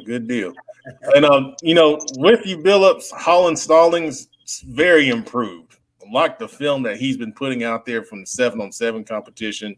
Looks like he's grown some. His confidence, he got his swag back. He got his swag. Yeah. That was our whole thing during the offseason. I said, Holland, you gotta get the swag back. Mm-hmm. He was not comfortable back there, and I'm very curious to see what problem. Coach Johnson, Jeremy Johnson, one of the best OCs out here, man. He's a great mind. He was under Coach Knox. He worked for Bill Guy. Joe Evans, and Joe would probably wring my neck. I don't say Joe got he got a sophomore quarterback coming up through the ranks. He got hurt during the JV season. He's a pretty good athlete. Don't sleep on South Met. South Met got some fireworks. We're gonna get to the team analysis here right after we finish the players. So at the running back position, we got Cameron Smith from Olympic and Jamar Price from Providence. I don't got no points of contention with that. That kid Cameron Smith is the real deal, man. Yeah, he's the real deal, man. So I don't got no points. If we play this year, document Jamar Price will be the conference player of the year. Wow. McLaren Rocket Jamar Price will be that kid. Is been starting on varsity since 9th grade year. He don't pack on muscle. You got a kid power clean like 255 now. He's squatting like 420 now. That boy is a gamer. He's finally understanding the game. He started blooming late. McLaren Rock had Borkins out there smacking my man in the mouth, so he really couldn't do nothing against sense to bear. But he put on power muscle. I think 210, 215 now. He's a monster. He got 4.0 GPA too. Wow. Yeah, I like Price a lot. I love the way that he runs. I love the way that he keeps his feet moving. And I think he's a powerful back, man. I think that he can do some really nice things in between the tackle. And like Coach Billups was saying, I think he's a nice piece to that quarterback they have that can really throw the ball around. Very good, very good. And these two were pretty easy, to be honest with you. There are some other talented backs in the league, but I don't think you can, Cameron Smith, 3-star, I believe he committed to Navy. Wow. Price, he's got another year, 22. So he's a 22 kid? Yeah, he'll rise in 11th grade. Wow, yeah, he's a stud. Yeah, he's put on some more weight. He looks real good. And he's he's a leader, man. We interviewed him, you know, a couple weeks back. He's well spoken. Very the nicest kid you ever meet. Yes. Oh, yes, my goodness. absolutely. He plays some defense for you guys too, right? Yes, he is. I've been told by Providence to not tell all the secrets, but yes, the film that you watch, he played in the secondary for a little bit. That's Well, what I can't say the new position he's playing, but he is. I don't have access to my film anymore, so I'm going off you, Coach. No, he's a monster, and then they, you know, it's like AK got a back, but he's a utility. I like what Pep put that kid at, and you know who I'm talking about. Yeah, we're gonna get to him in just a second. Yeah, he's a monster. All right. So receivers, this was hard. The receivers were hard. There were a lot of good receivers in this league, and I'll tell you, I think this was probably the one where I got the most comments. The kids really commented more on Instagram than Twitter about being slept on. So this was probably all receivers are slept on. They're always open. They're always slept on, Pep. You know that. The divas. Man, y'all back above the wide house, man. Y'all back above the wide house. BB coaches, baby. I eat them alive, baby. Y'all know we back. You know what I mean? I still wear a chain around my neck because I play receiver. Oh Lord! Nah, you know I'm rugged. Nah. It's old and rusty. I still wear my chain around my neck. We got the two kids from Barry that I just couldn't say no to. It was so hard. There were so many good kids, but Adrian Kirkpatrick, I watched his film, and I tell you, when a kid is making like 8 touchdowns for their first like 8 highlights, it's like this is a game breaker. You can't say no to a kid like that. And then it's even worse up front. It's even worse when you got to see the kid. You got to see the kid. When you got to see the kid, yeah, and you saw him on film, and then you got to see him in person. Mm-hmm. It hit a little different, man. He saw us in person. He had 0. Well, I was going to get to that. Because the kid that impressed me against you guys, Coach Billups, was Antoine Bell. Another dog. Yeah. Another dog. And I tell you, it was hard to, because there's another kid at AK that I think is really good, big tall receiver. His name escapes me right now. Josh, kid. No, Josh is the other one on here. It's his. Yeah, no, I know who you're talking about. Quentin McCall. Yeah. I think his potential is immense. And then you look at some other guys that were, just on that borderline. What year is that the McCall kid? What year is he? He's 21, I believe. Yeah. Yeah. So the kid, Cameron Kennedy at Olympic, great, playmaker. I love that kid, man. I interviewed him. He's one of my favorite kids to talk to. It was really, really difficult to try to narrow this down. So Cameron's a dog. He would have a great season this year too. But I understand why who you went with. My opinion, to be honest with you, AK got the best. I'm not trying to take that I'm supposed to be all Providence, but them 2 monsters they got over there. I was in this over there like, man, where they get these 2 from? Man, I was mad as I don't know what. POB receiving core is the most underrated receiving core, and they got some little monsters coming up from that JV team too. They could go 5 wide. They could go. What this name, Saquon Osborne? I tell you, he is going to be something. Mm-hmm. He really is. And hey, Coach, you know how you said, Coach. Hey, Billups, you know how you said you told Providence you was gonna keep they keep their moves on the low. Yeah. Hey, Pep, keep POV on the low, man. Yeah, keep him. Well, it's funny, one of the comments, someone said on Instagram was, POB is the worst team in the league. Why do they got all these good players? But I say this all the time. That school has had so much talent come through there, And if we started naming names of people that were at POB that you had no idea, you would be shocked. So, they have a lot of great talent. Yeah. Go ahead, Coach. Coach Howard and I, had such a great relationship. So every summer we'd get together for 3 7-on-7 leagues. And, I was always impressed by the athletes that they had, especially at wide receiver. They got a receivers coach. Me and him would get into it out there, and he'd be fired up in his cleats and his cutoff shirt on, and his muscles bulging, and he did some curls before he came out onto the field. But I love the way that their receivers play. I love the way that their receivers got after it. We knew that when we went out there, that when they caught a ball, their receivers were turning to block. And it led to some great times for us throwing down the field with them. I've got a lot of respect for what Coach Howard does at Philippa Berry. And you're right. If they had a way to get guys in after their freshman year, Philippa Berry could be a good football receiver. You guys mentioned Coach Howard. He's there. He is. My man. What's up, Coach? Hey, Coach, I told you, baby. I got you. Hey, all jokes aside, all they need is some linemen. They get some linemen, keep some bodies in there, they're going to be good. But I just saw he came in. Josh Johnson is the best receiver in the conference, and you can't argue that. He's the best receiver. I would throw a wrench in there. I would say Kennedy's probably Cameron, the Olympic kid. He's my number 2 most problematic, and then the 2 freaks over there at Barry are tied for 3rd because you just don't. You stop one, you got to came with the other one, but that was our game plan. We knew they couldn't stop our pass rush, so we were like bumping. And then I'm gonna tell you, one of my studs is on this list. I had 2 really good corners, and they came alive. Coach McLaren saw one of them. We gonna get to the DBs. I know you. We gonna get there. Josh, thank you for watching. We just interviewed Josh on Monday. Well-spoken young man, very talented, as you said, Coach. Thank you for your support, man. And once again, shout out and congratulations for being on the team.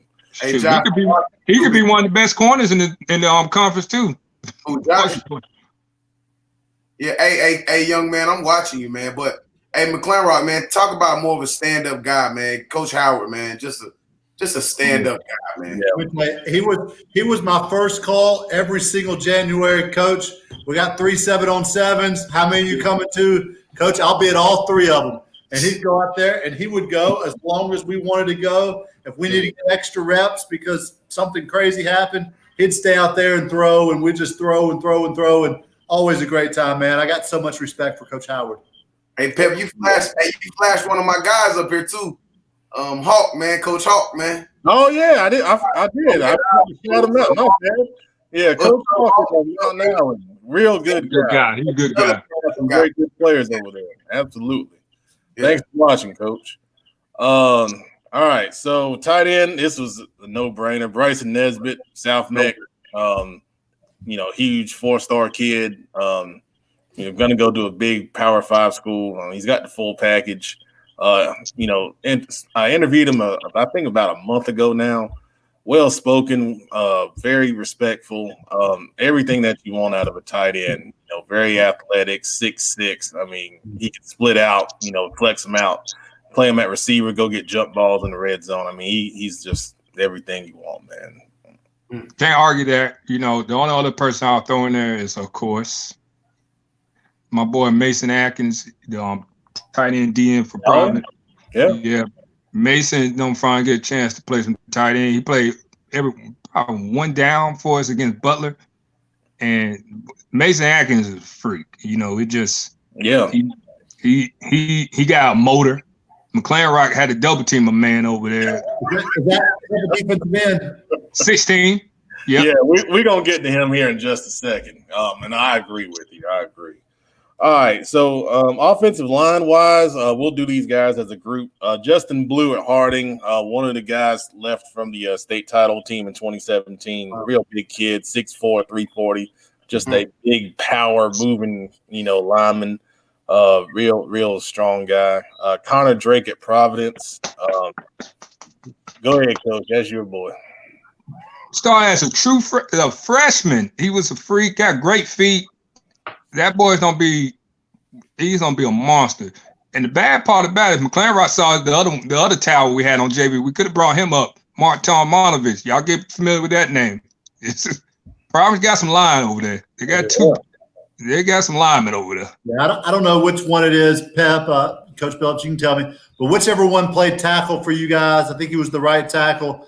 Man, he was just a mean, nasty joker. Man, he was a good offensive lineman, buddy. He's a stud. Connor. It was Connor. Not because Brooks, we put him at defensive tackle and tackle against you. The other one, the other all-conference pick. Yeah, Jalen Brooks. Jalen Brooks is the other offensive lineman from Providence. He seems like he's like and there's another one on here. I'm gonna say the same thing for a gentle giant. He is. He's. I love Jalen. He got a mean streak. Against POB, we put him at defensive tackle, and he went crazy. He's gonna play a lot of guard this year, where he should have been. And I think you don't see the mean streak come out.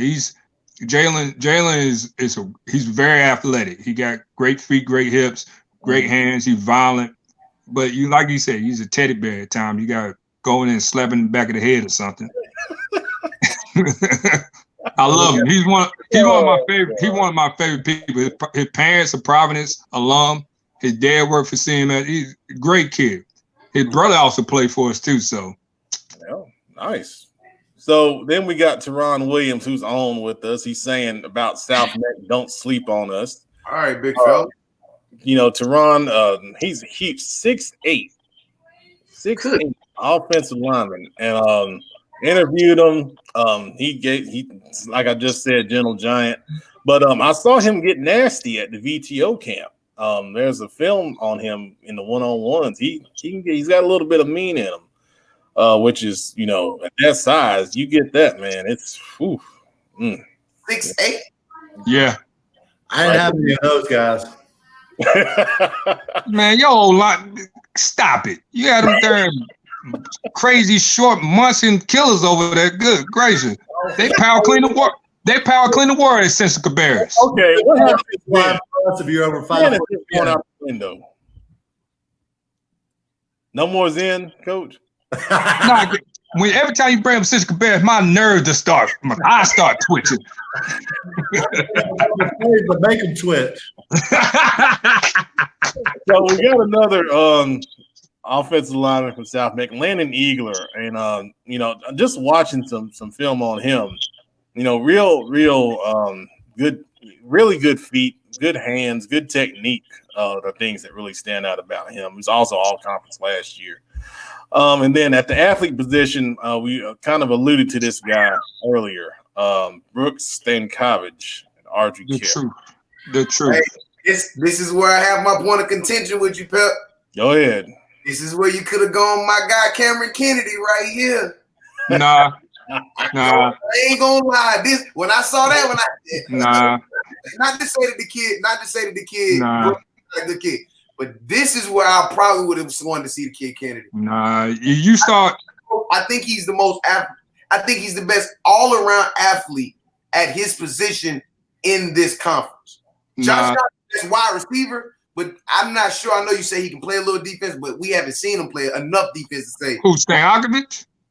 No, I'm saying Cameron Kennedy. I'm saying he's the best all-around athlete that they have in that conference right now. Hold up, buddy. You must not see AK play because that Stankovic, he played running back, he played wide receiver, he played H-back, he played tight end. Kid. Hold up, Juice Man.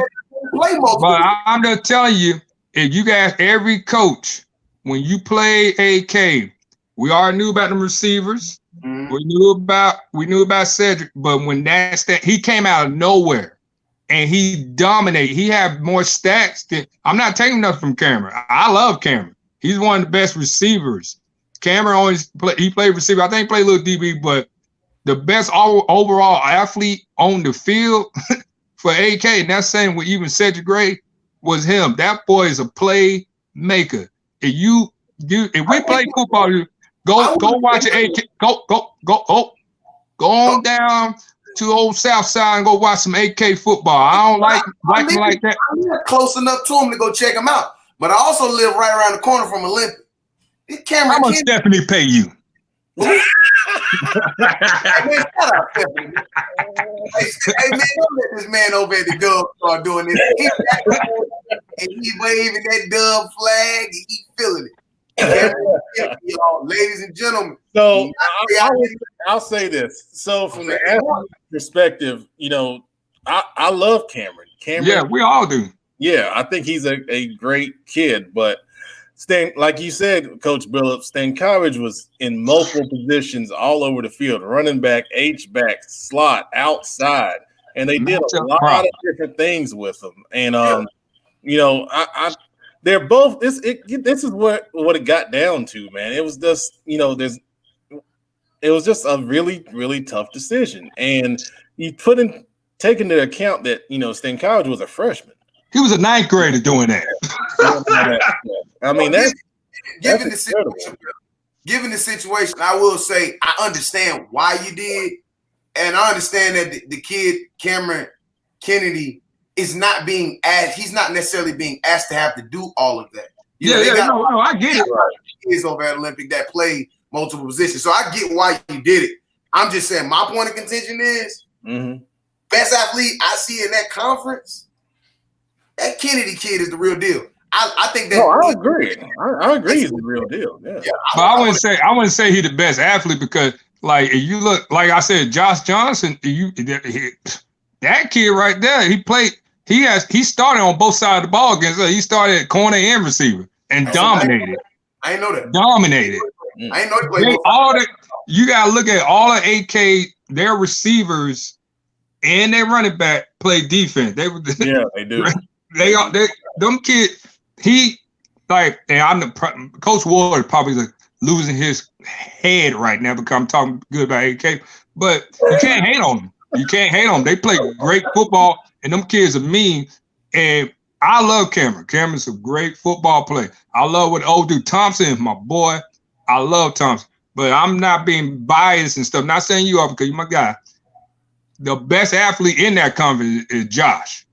Now, the best person athletic who play an athletic position, play multiple positions on offense is Stankovic. And he did it as a ninth grade. That was more impressive. Like me, I watched the film. I said, man, we don't go knock this kid at. Man, he tore us up. I said, where that little freshman come from? That's astounding that he did that as a freshman. I didn't. Yeah. All right, so let's flip over to the defensive side of the ball. And man, I'm about to wreak havoc on your side of the ball. You wreak havoc on ours, man.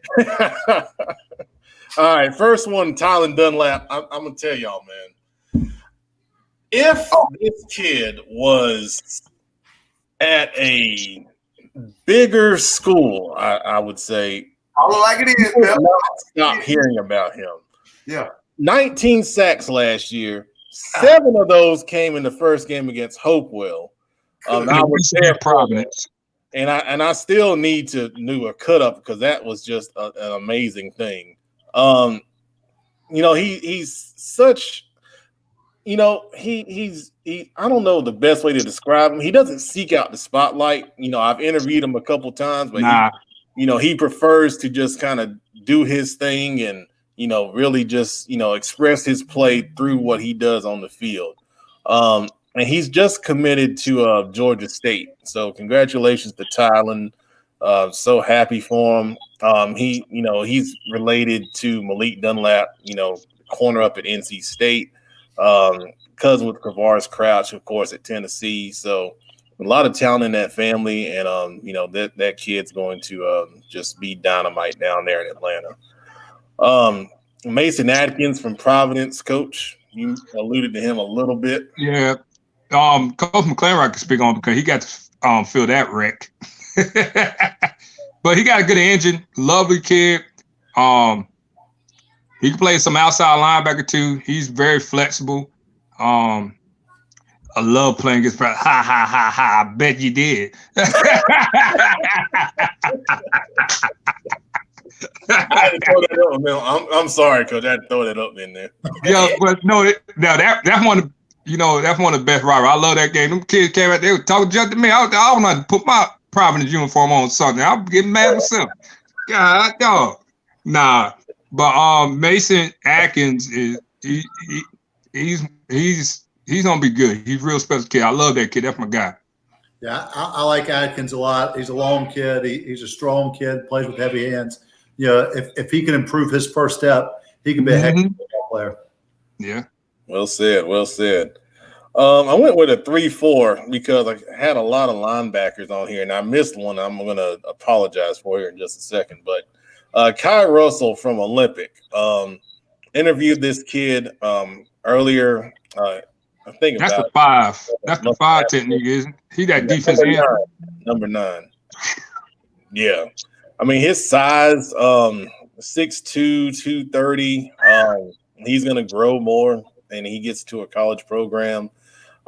He's built well. He's got a good first step. He's violent when he gets in the backfield, and he's got the right mentality. Yeah. Is he a 22 kid? Yeah. He's 21. Yeah. He's 21. Oh, Yeah. man. Yeah. Thinking that kid is 22 kid.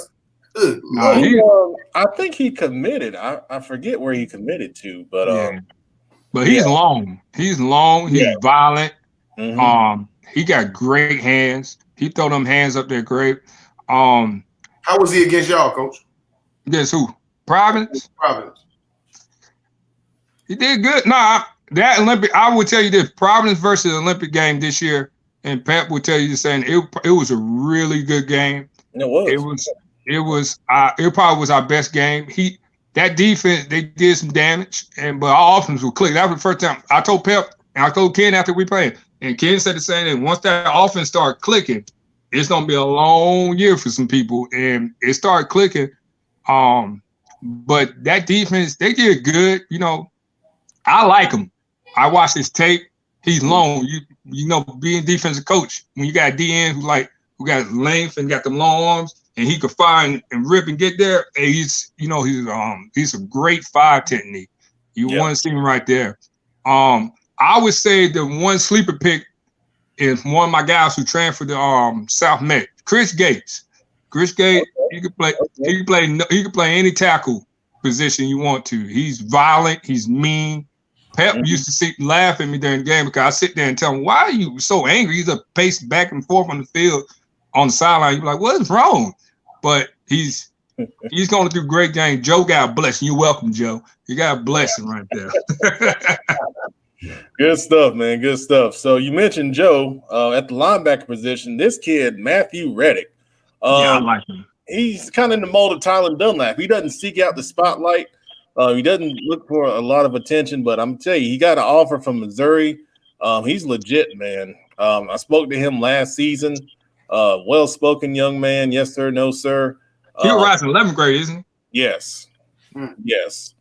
He's going to be the leader of that. You know, he's probably already the leader of that South Meck defense, playing in the middle linebacker position. Yeah.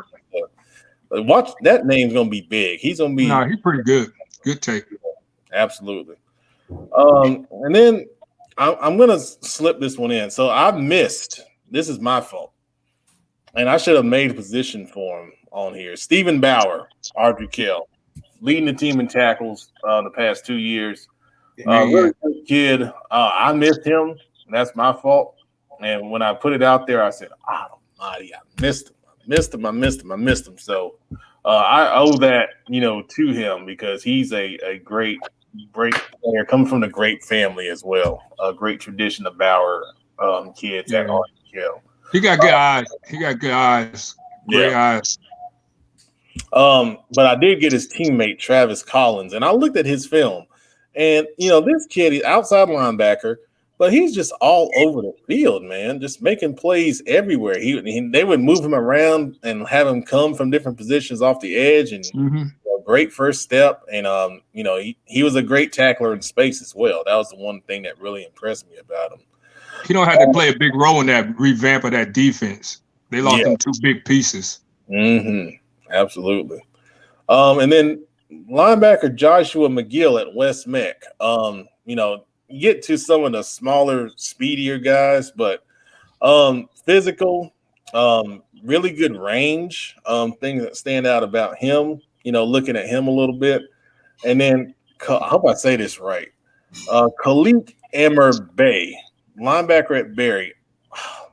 Can move, First play that I looked at on his film, they sent him on a Mike blitz, and he just obliterated the quarterback. I mean, it was just nasty.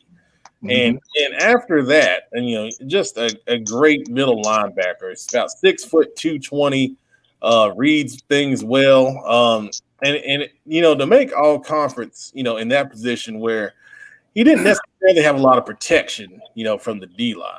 So, I was really impressed with the way he shed blocks and was still able to make plays, even when he was just getting touched uncovered, to the second level. That really said a lot to me. So go ahead. Space really well too. One-on-one with a back, if he's good, or one-on-one with a receiver, you can pretty much guarantee that kid might be at him. He can probably make that play. I saw him last year with one of the better backs in the state at that point, and made a excellent came downfield the whole field. They got the right way you want to. Had me second guessing, thinking, do I need to even go back to this? I need to go with this kid. It was, man. You go look at that film and you'll know exactly the play. I know what you're talking about. I saw you that play. Yeah, that was like, okay, we can. Hey, this ain't gonna be it. I agree with all them picks. I saw what Olympic said, but because they got some backers down there, they'll fly around. That defense they play down, that style they play. Coach Hart, shout out to Coach Hart, man. That's my guy. He was my position coach when I was in high school. They fly around. Providence, Sam Decker. He's a run stopper. It was his first year playing varsity last year at 10th grade. That was a real young defense we had. And then you put in Lucas Dinner, the Greek freak down there we got. Came up from JV. I was finna kill his name. He was gonna yell at me. But they got like I said, Providence got some players. South Meck, their defense has opportunity to be really good. So watch out for South. Like I said, South is gonna make some noise. So I was told not to say anything about this kid, but I can't help but say it because I'm very excited about him. Harding Logan Blair plays basketball. He's 6'4", 210. Oh yeah. Born to play some outside backer and tight end. All I can tell you is the shooting guard, right? He plays forward. They had put like a tweet out about the kid, didn't they? Saying he was coming. I know who he is. I'm just telling you that he's going to there's going to be a lot of attention around him. Absolutely. I'm sorry I put that out there, Coach Smith. My bad. Coach Smith better get you. Man, better get you. All right, Coach Billups, DBs. Here we go. Now, you told me that your boy, Dwayne Gibson Dana, did I say that right? Yeah, DG6, Dwayne Gibson, that's my guy. Unfortunately, he's no longer at Providence no more, but he has been, in my opinion, and I'm very biased because I coach him, but he's been one of the best. He was probably one of the best corners in that conference. We had advanced. Like I said, Josh Young, old buddy AK was the only one who really murdered him. But you put him on Island versus any wide receiver, it was no fly zone. He started since his 9th grade year. He was rising 11th grade year. He's 5'11", about 170. He got good size. He's mean. Got great ball skills. Got great feet, great hips. I love the kid. I ain't gonna tell him where he's at because that's between. He's not at West Charlotte. He's not at West Charlotte. I don't do that. But him and you're not gonna say where he's at. No, he's in another. It's not in that conference, but it's in Southwestern. All right. Yeah. He got a pick on our sideline against us, didn't he? Didn't he get? Yep. And then he got the personal foul because he threw the ball at the kid. Was he the one? I mean, I'm not trying to call him out, but I know y'all played a bunch of tight man bump versus us. Was he the one that we got on the back shoulder early in the game? No, that's 21. That's the one who come. That's the one I'm about to brag about.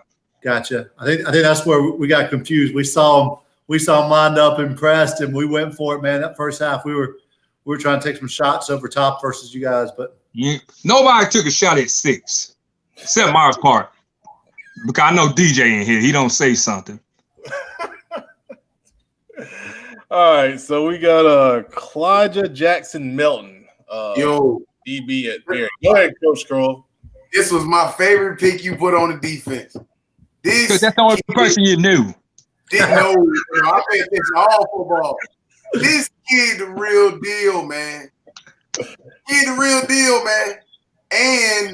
And he's going to be on a much improved defense over at Barry. Barry is going to be better on the defense side of the ball. I mean, I will say I kind of torched them a little bit, but they're going to be better, and it's going to be a lot of it's going to be because of this kid and that Mike. Hey, Howard, I love you, brother. Hey, McClanrock crazy, man. I love you.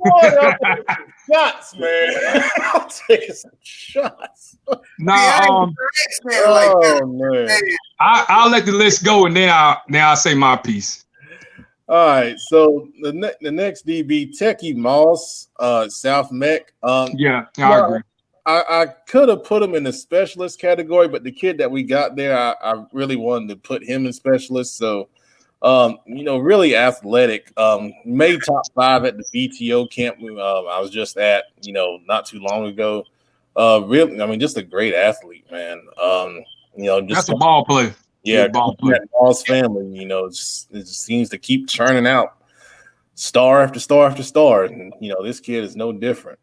And then the last DB, Willie Ashmore Jr. Harding. I watched this kid's film, and he submitted it to me when we were asking for the underrated players, and I looked at it, and here's what really stood out to me, Nick. He was at West Charlotte. And I don't know what brought him to Harding. I don't know the circumstances, but he was playing safety, and he kept making these touchdown saving tackles, and that kept really standing out to me. He's not the biggest kid. He's 5'9", but he's got good speed. And then one of the highlights that I really liked was a solo tackle against Evan Pryor on kickoff return. And I said to myself, we need another DB. This kid's just making tackle after tackle, play after play. If you can solo tackle Evan Pryor, then you deserve some recognition. Well, I know why he left the Dub. He left because he found out Billups was coming over there. Yeah, let me pack my bags and come. I ain't dealing with him and his shenanigans. Normally, y'all don't see. This is normally the post football focus weekly show. Really. Y'all are man, he know I'm gonna take shots. But the funny thing about it, when I saw that kid, I told Pep about somebody. I told the group chat about somebody, and I think if Pep knew this kid was playing football this year, that would have been his spot. John Ballas, ladies and gentlemen, is going to play football, and he was on pace to be an all-conference player again, like he was his freshman year, probably. Boy's a ball player. I love him. And one more name I'll throw out, and he never thought I'd say Nathan Hajuk. He was our JV safety last year. He don't have a big year. I love the Moss kid. We went against them at South this year. I told you, I said, you got a ball player right there, boy. There's good people. That boy could play. I have no issue with none of them DBs. I love getting that on. I think you could have put 21 on there. You could have put Mason Bryan on there, because he tore So Meck up once we got in conference. Out of conference, he went through some trials and tribulation, but it's a sophomore playing varsity for the first time. We had to throw him out there. He throw him Mr. Woods, and then McClanrock wanted to go at him. And he had a rough week that first week. He went against Mars Park and them studs. So, he grew up a lot. But Mason Bryan, pay attention. He will take over the reign at the top dog at Providence next year. Comment from Panos Burlos. He's a dog. Yes, that was the other one. I'm telling you, he is a dog. Tough, but gives us a shout out for his teammate Techie Moss right there. Appreciate you watching, Panos. All right, specialist Darren Rice, Providence. Coach Billups, you got it. The Hammer. I love 24. Everybody who played Providence know about number 24, Darren Wright. That kid is special. He plays our box safety for my fault. I'm no longer there. He plays box safety for Providence. Great kid. Love the kid. He's a track guy. There's some things going on in Providence that's gonna benefit him this coming season. And all I'll say is bring your popcorn.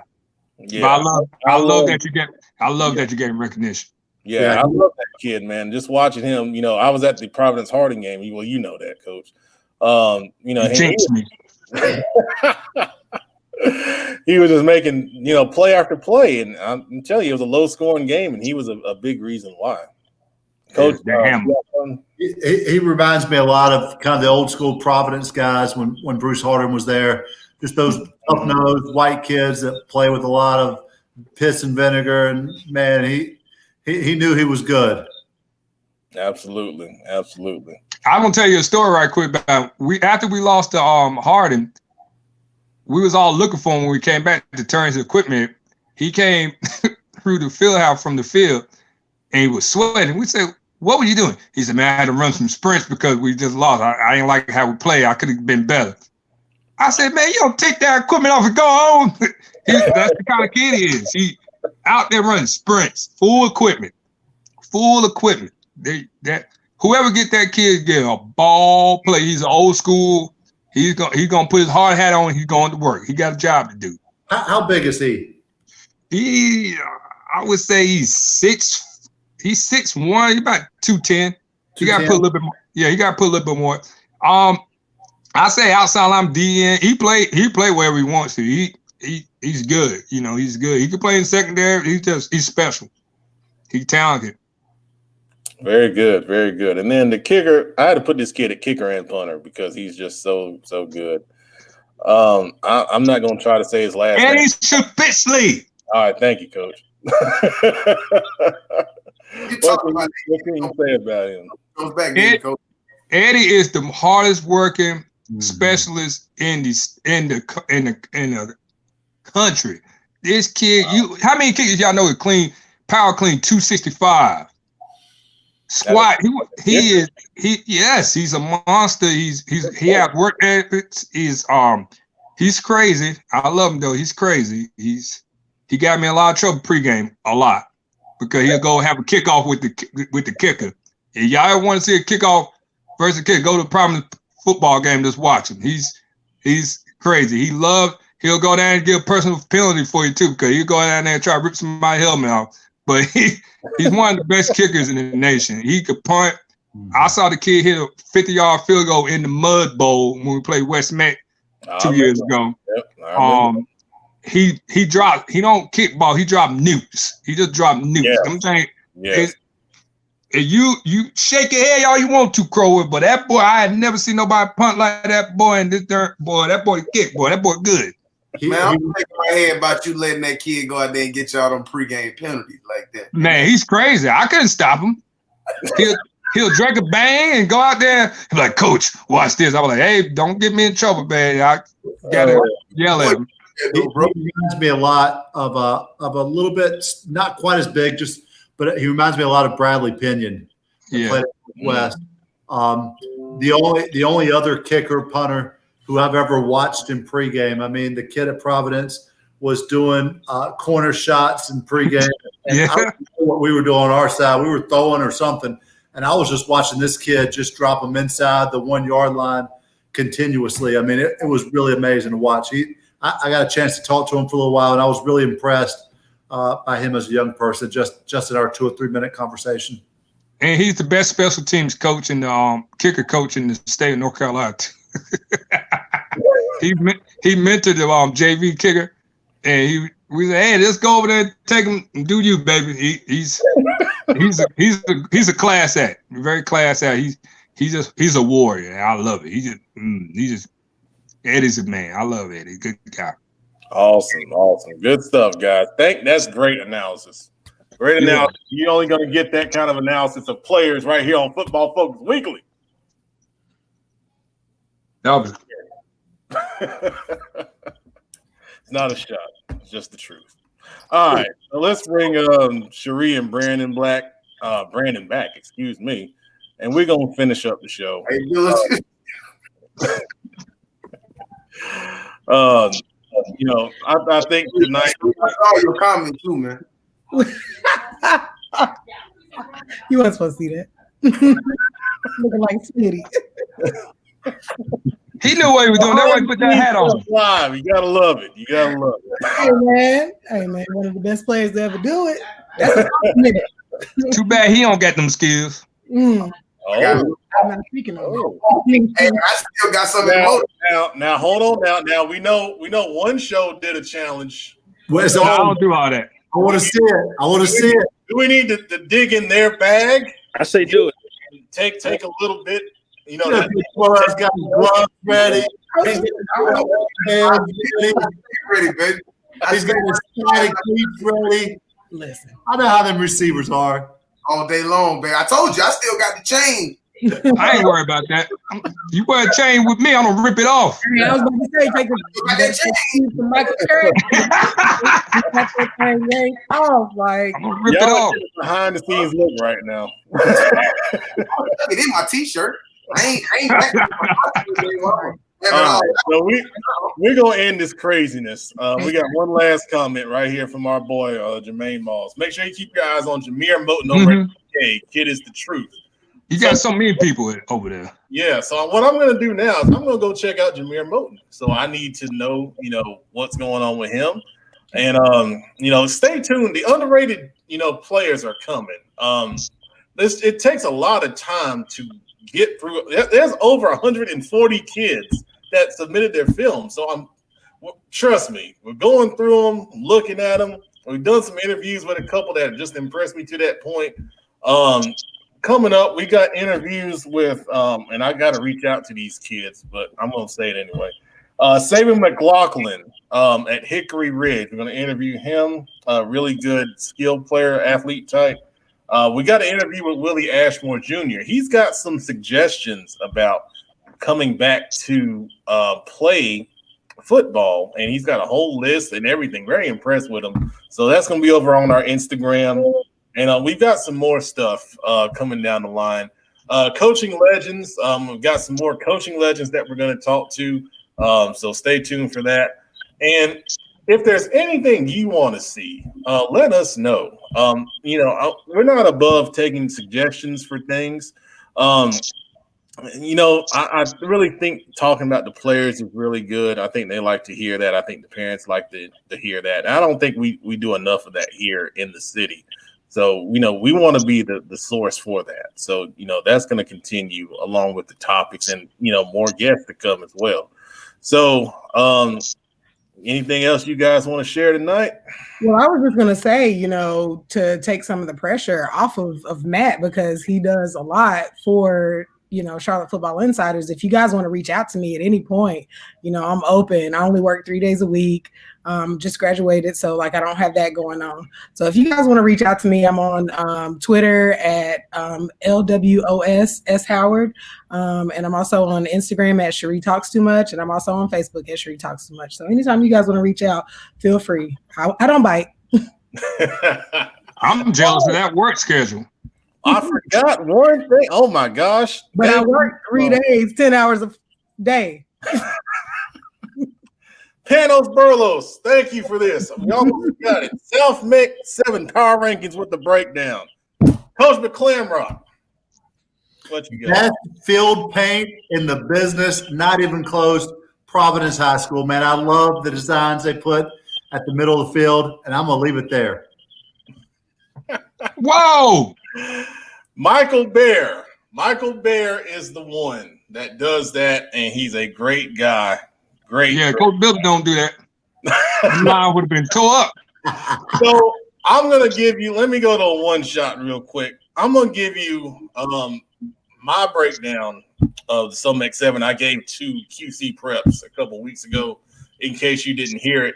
One of the things I said, people on Twitter asked me, who's going to win the conference? I said all 3 conferences are going to have different conference champions this year. That was my prediction. In the So Meck 7, I like Olympic to win the conference. and we're going to go into depth in the future about this, but Olympic is my number one. I got RG Kell at number 2. I think those are the 2 top teams. I think when they play, it's going to be for the conference championship. And then after that, we've got a bunch of teams, I think, that are all on the same level, and it's hard to kind of distinguish who's going to be where, but I'm going to try to give it a shot. I like Providence at 3. I think they're going to be better in their second year under Wes Ward as the head coach. I know he got the job a little late in the process. I think, an offseason of getting everything together, getting people in the right spots, I think is going to, really help propel them, up in the conference standings. At 4, I do like South Meck. Coach Joe Evans has, won in a lot of places, especially at Independence, most notably. Those kids work. They work their tails off, man. And, they got talent, that's now coming in there along with that work ethic that's going to propel them up to having a better season and challenging, for a playoff spot, in my opinion. I've got Harding at number 5. They lost a lot. They lost a lot of good seniors and Skittles, Thompson at really an athlete position.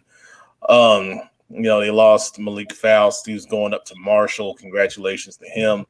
And then they lost some other kids like Tim Willis, who's a leader on defense. And then, some other guys along the lines. But they still have some between Justin Blue, Tylen Dunlap, and they've got some really good athletic kids that got some time last year. They're going to challenge for a playoff spot as well, like they did, this past season. At the 6th spot, between Barry and West Meck, I like Barry. Like we said earlier, they got the skill guys on both sides. That line, the O line and D line, if those lines come together, they can easily, challenge for the number 3 spot in the league. And I'm not kidding. That's how good their skill guys are. But the linemen are the engine to everything. If you don't have that engine, you're not going to go anywhere. And then I got West Meck at the last spot. And it's not because, I don't think they're not good. I do think they're good. They got some guys over there like Zaire Kenny at the quarterback position and Q May, number 1. I didn't mention him in the receiver talk, but that kid right there, that's another one that's going to be really good at that receiver spot. But once again, a lot lost to graduation, losing Coach Nick Mata to Indiana as OC. That's a lot to overcome. When you lose a Delmar Glaze, at the tackle position. This kid, he's going to Maryland. You lose that, and they didn't have great numbers on the JV to backfill on that. It's going to be, it's going to be tough. So I would bring the crew back and let's get their input. If you guys got a breakdown of the conference, we can go with it right now. I'll let these guys go first. God, Bill, go first, man. Hey, shout out to my guy Cam Kennedy. I see you on here, man. Trying to go to back. Yeah. Thanks for watching, Cam. I think it's hard to go against Olympic at 1. I got RG Kell at 2. Hey, Billups, man, you just sold me, man. I'm gonna go. I had Barry at 3 and then Providence at 4, but I go Providence at 3, Barry at 4, South Meck at 5, just because I gotta go. I gotta see a little more. Harding at 6. No knock or no shot at Harding. It's just kind of right now where they stand in the conference. Really kind of 4 through the bottom. Really, everybody could kind of be flipped up in that position. I think 1 through 3 are pretty much solidified. Then I got West Meck at the end, at the bottom right now. Just it's kind of hard, man. New coach, man. You just kind of got to go in there, rebuild a culture, change a culture, or maybe you come in and reface some things. So we'll see. But it's kind of hard to go against Olympic at 1, man. So that's mine. Well said. Thank you, Coach. Thank you. Anybody else? That was terrible. Hi, man. Go ahead. Go ahead, bro. Number 1 is my arch nemesis site. I love him. AK. Number 2, I'm gonna shake the room. It's Providence. Number 3, and the reason why I say number 3, in all respect, because Thompson, my boy, Olympic. Olympic got replaced them mean old linemen they lost. I didn't get to see the JV play, but that guard, them 2 guards, they're gone. And Cameron's on. He can run with anybody blocking, but I'm very curious. The Kennedy kid, he's gonna have a big year. Then they had the other DN. I just want to see it. I had to see. You know, AK is reloaded. That AK is always AK. I think Providence, once they get, you know, we could have easily jumped up if we lost a close one to Harding. We lost the close game to Olympic, but I like Olympic. I think Olympic and Providence are fighting for that number 2 spot. I think AK don't sweep the lead again. It's just that's how talented they are. I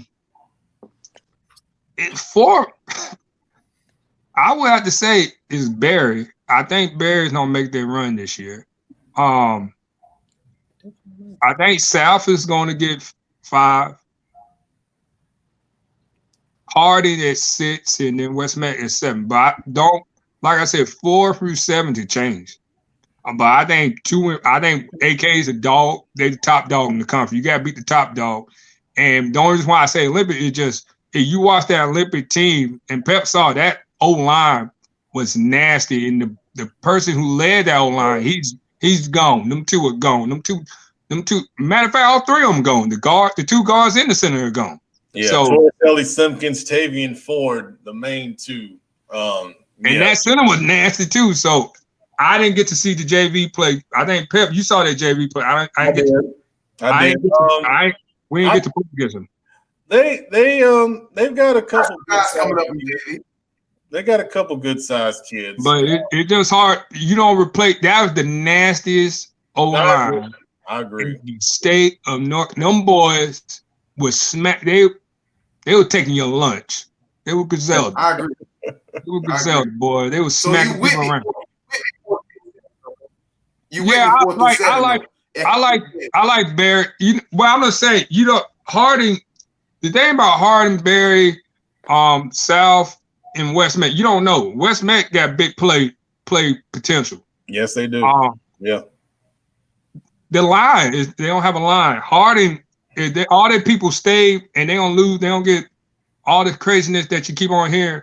Harding don't be dangerous. It just you hate to say it, you just gotta watch. Barry, none of them kids leave. Barry could probably push for second and leave. I just don't think nobody's gonna be AK because they got their skill position. Their skill, they got line, they keep a line. AK always have an O-line and D-line.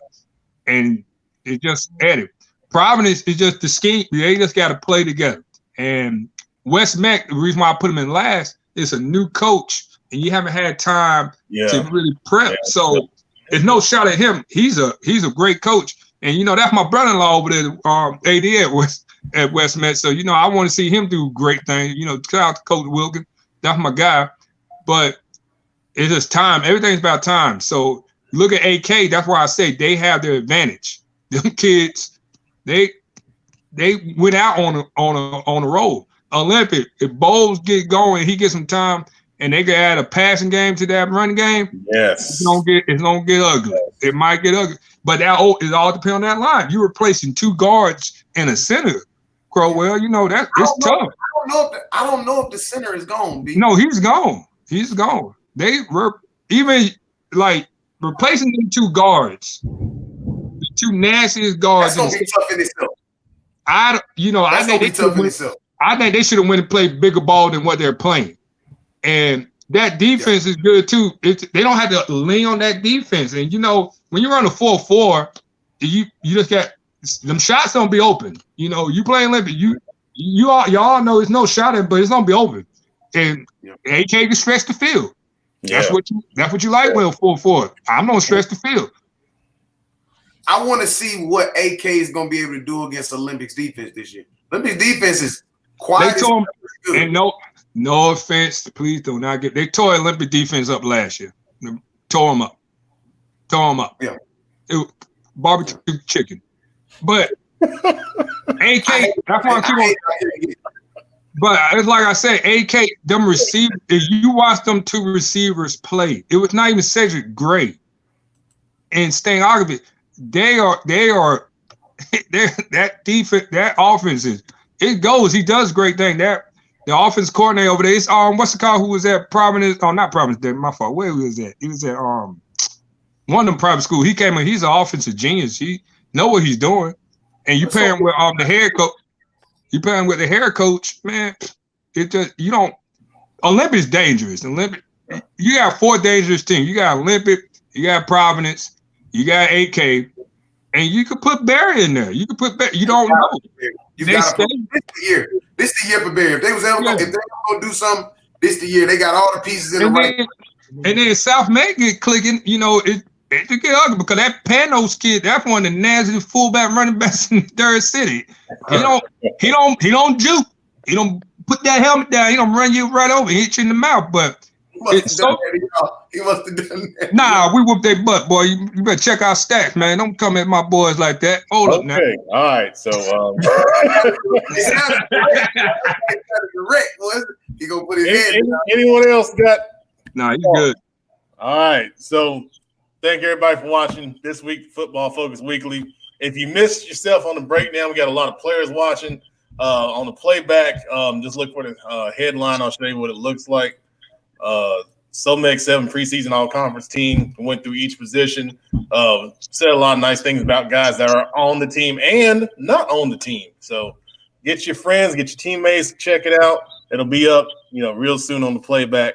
Thank everybody for watching tonight. We'll be back next Wednesday, 7:30 p.m. live. Facebook and Twitter. Shaw Football Insiders. Twitter at Petman704. Juice Man. In the building, baby. Thank you for your energy, man.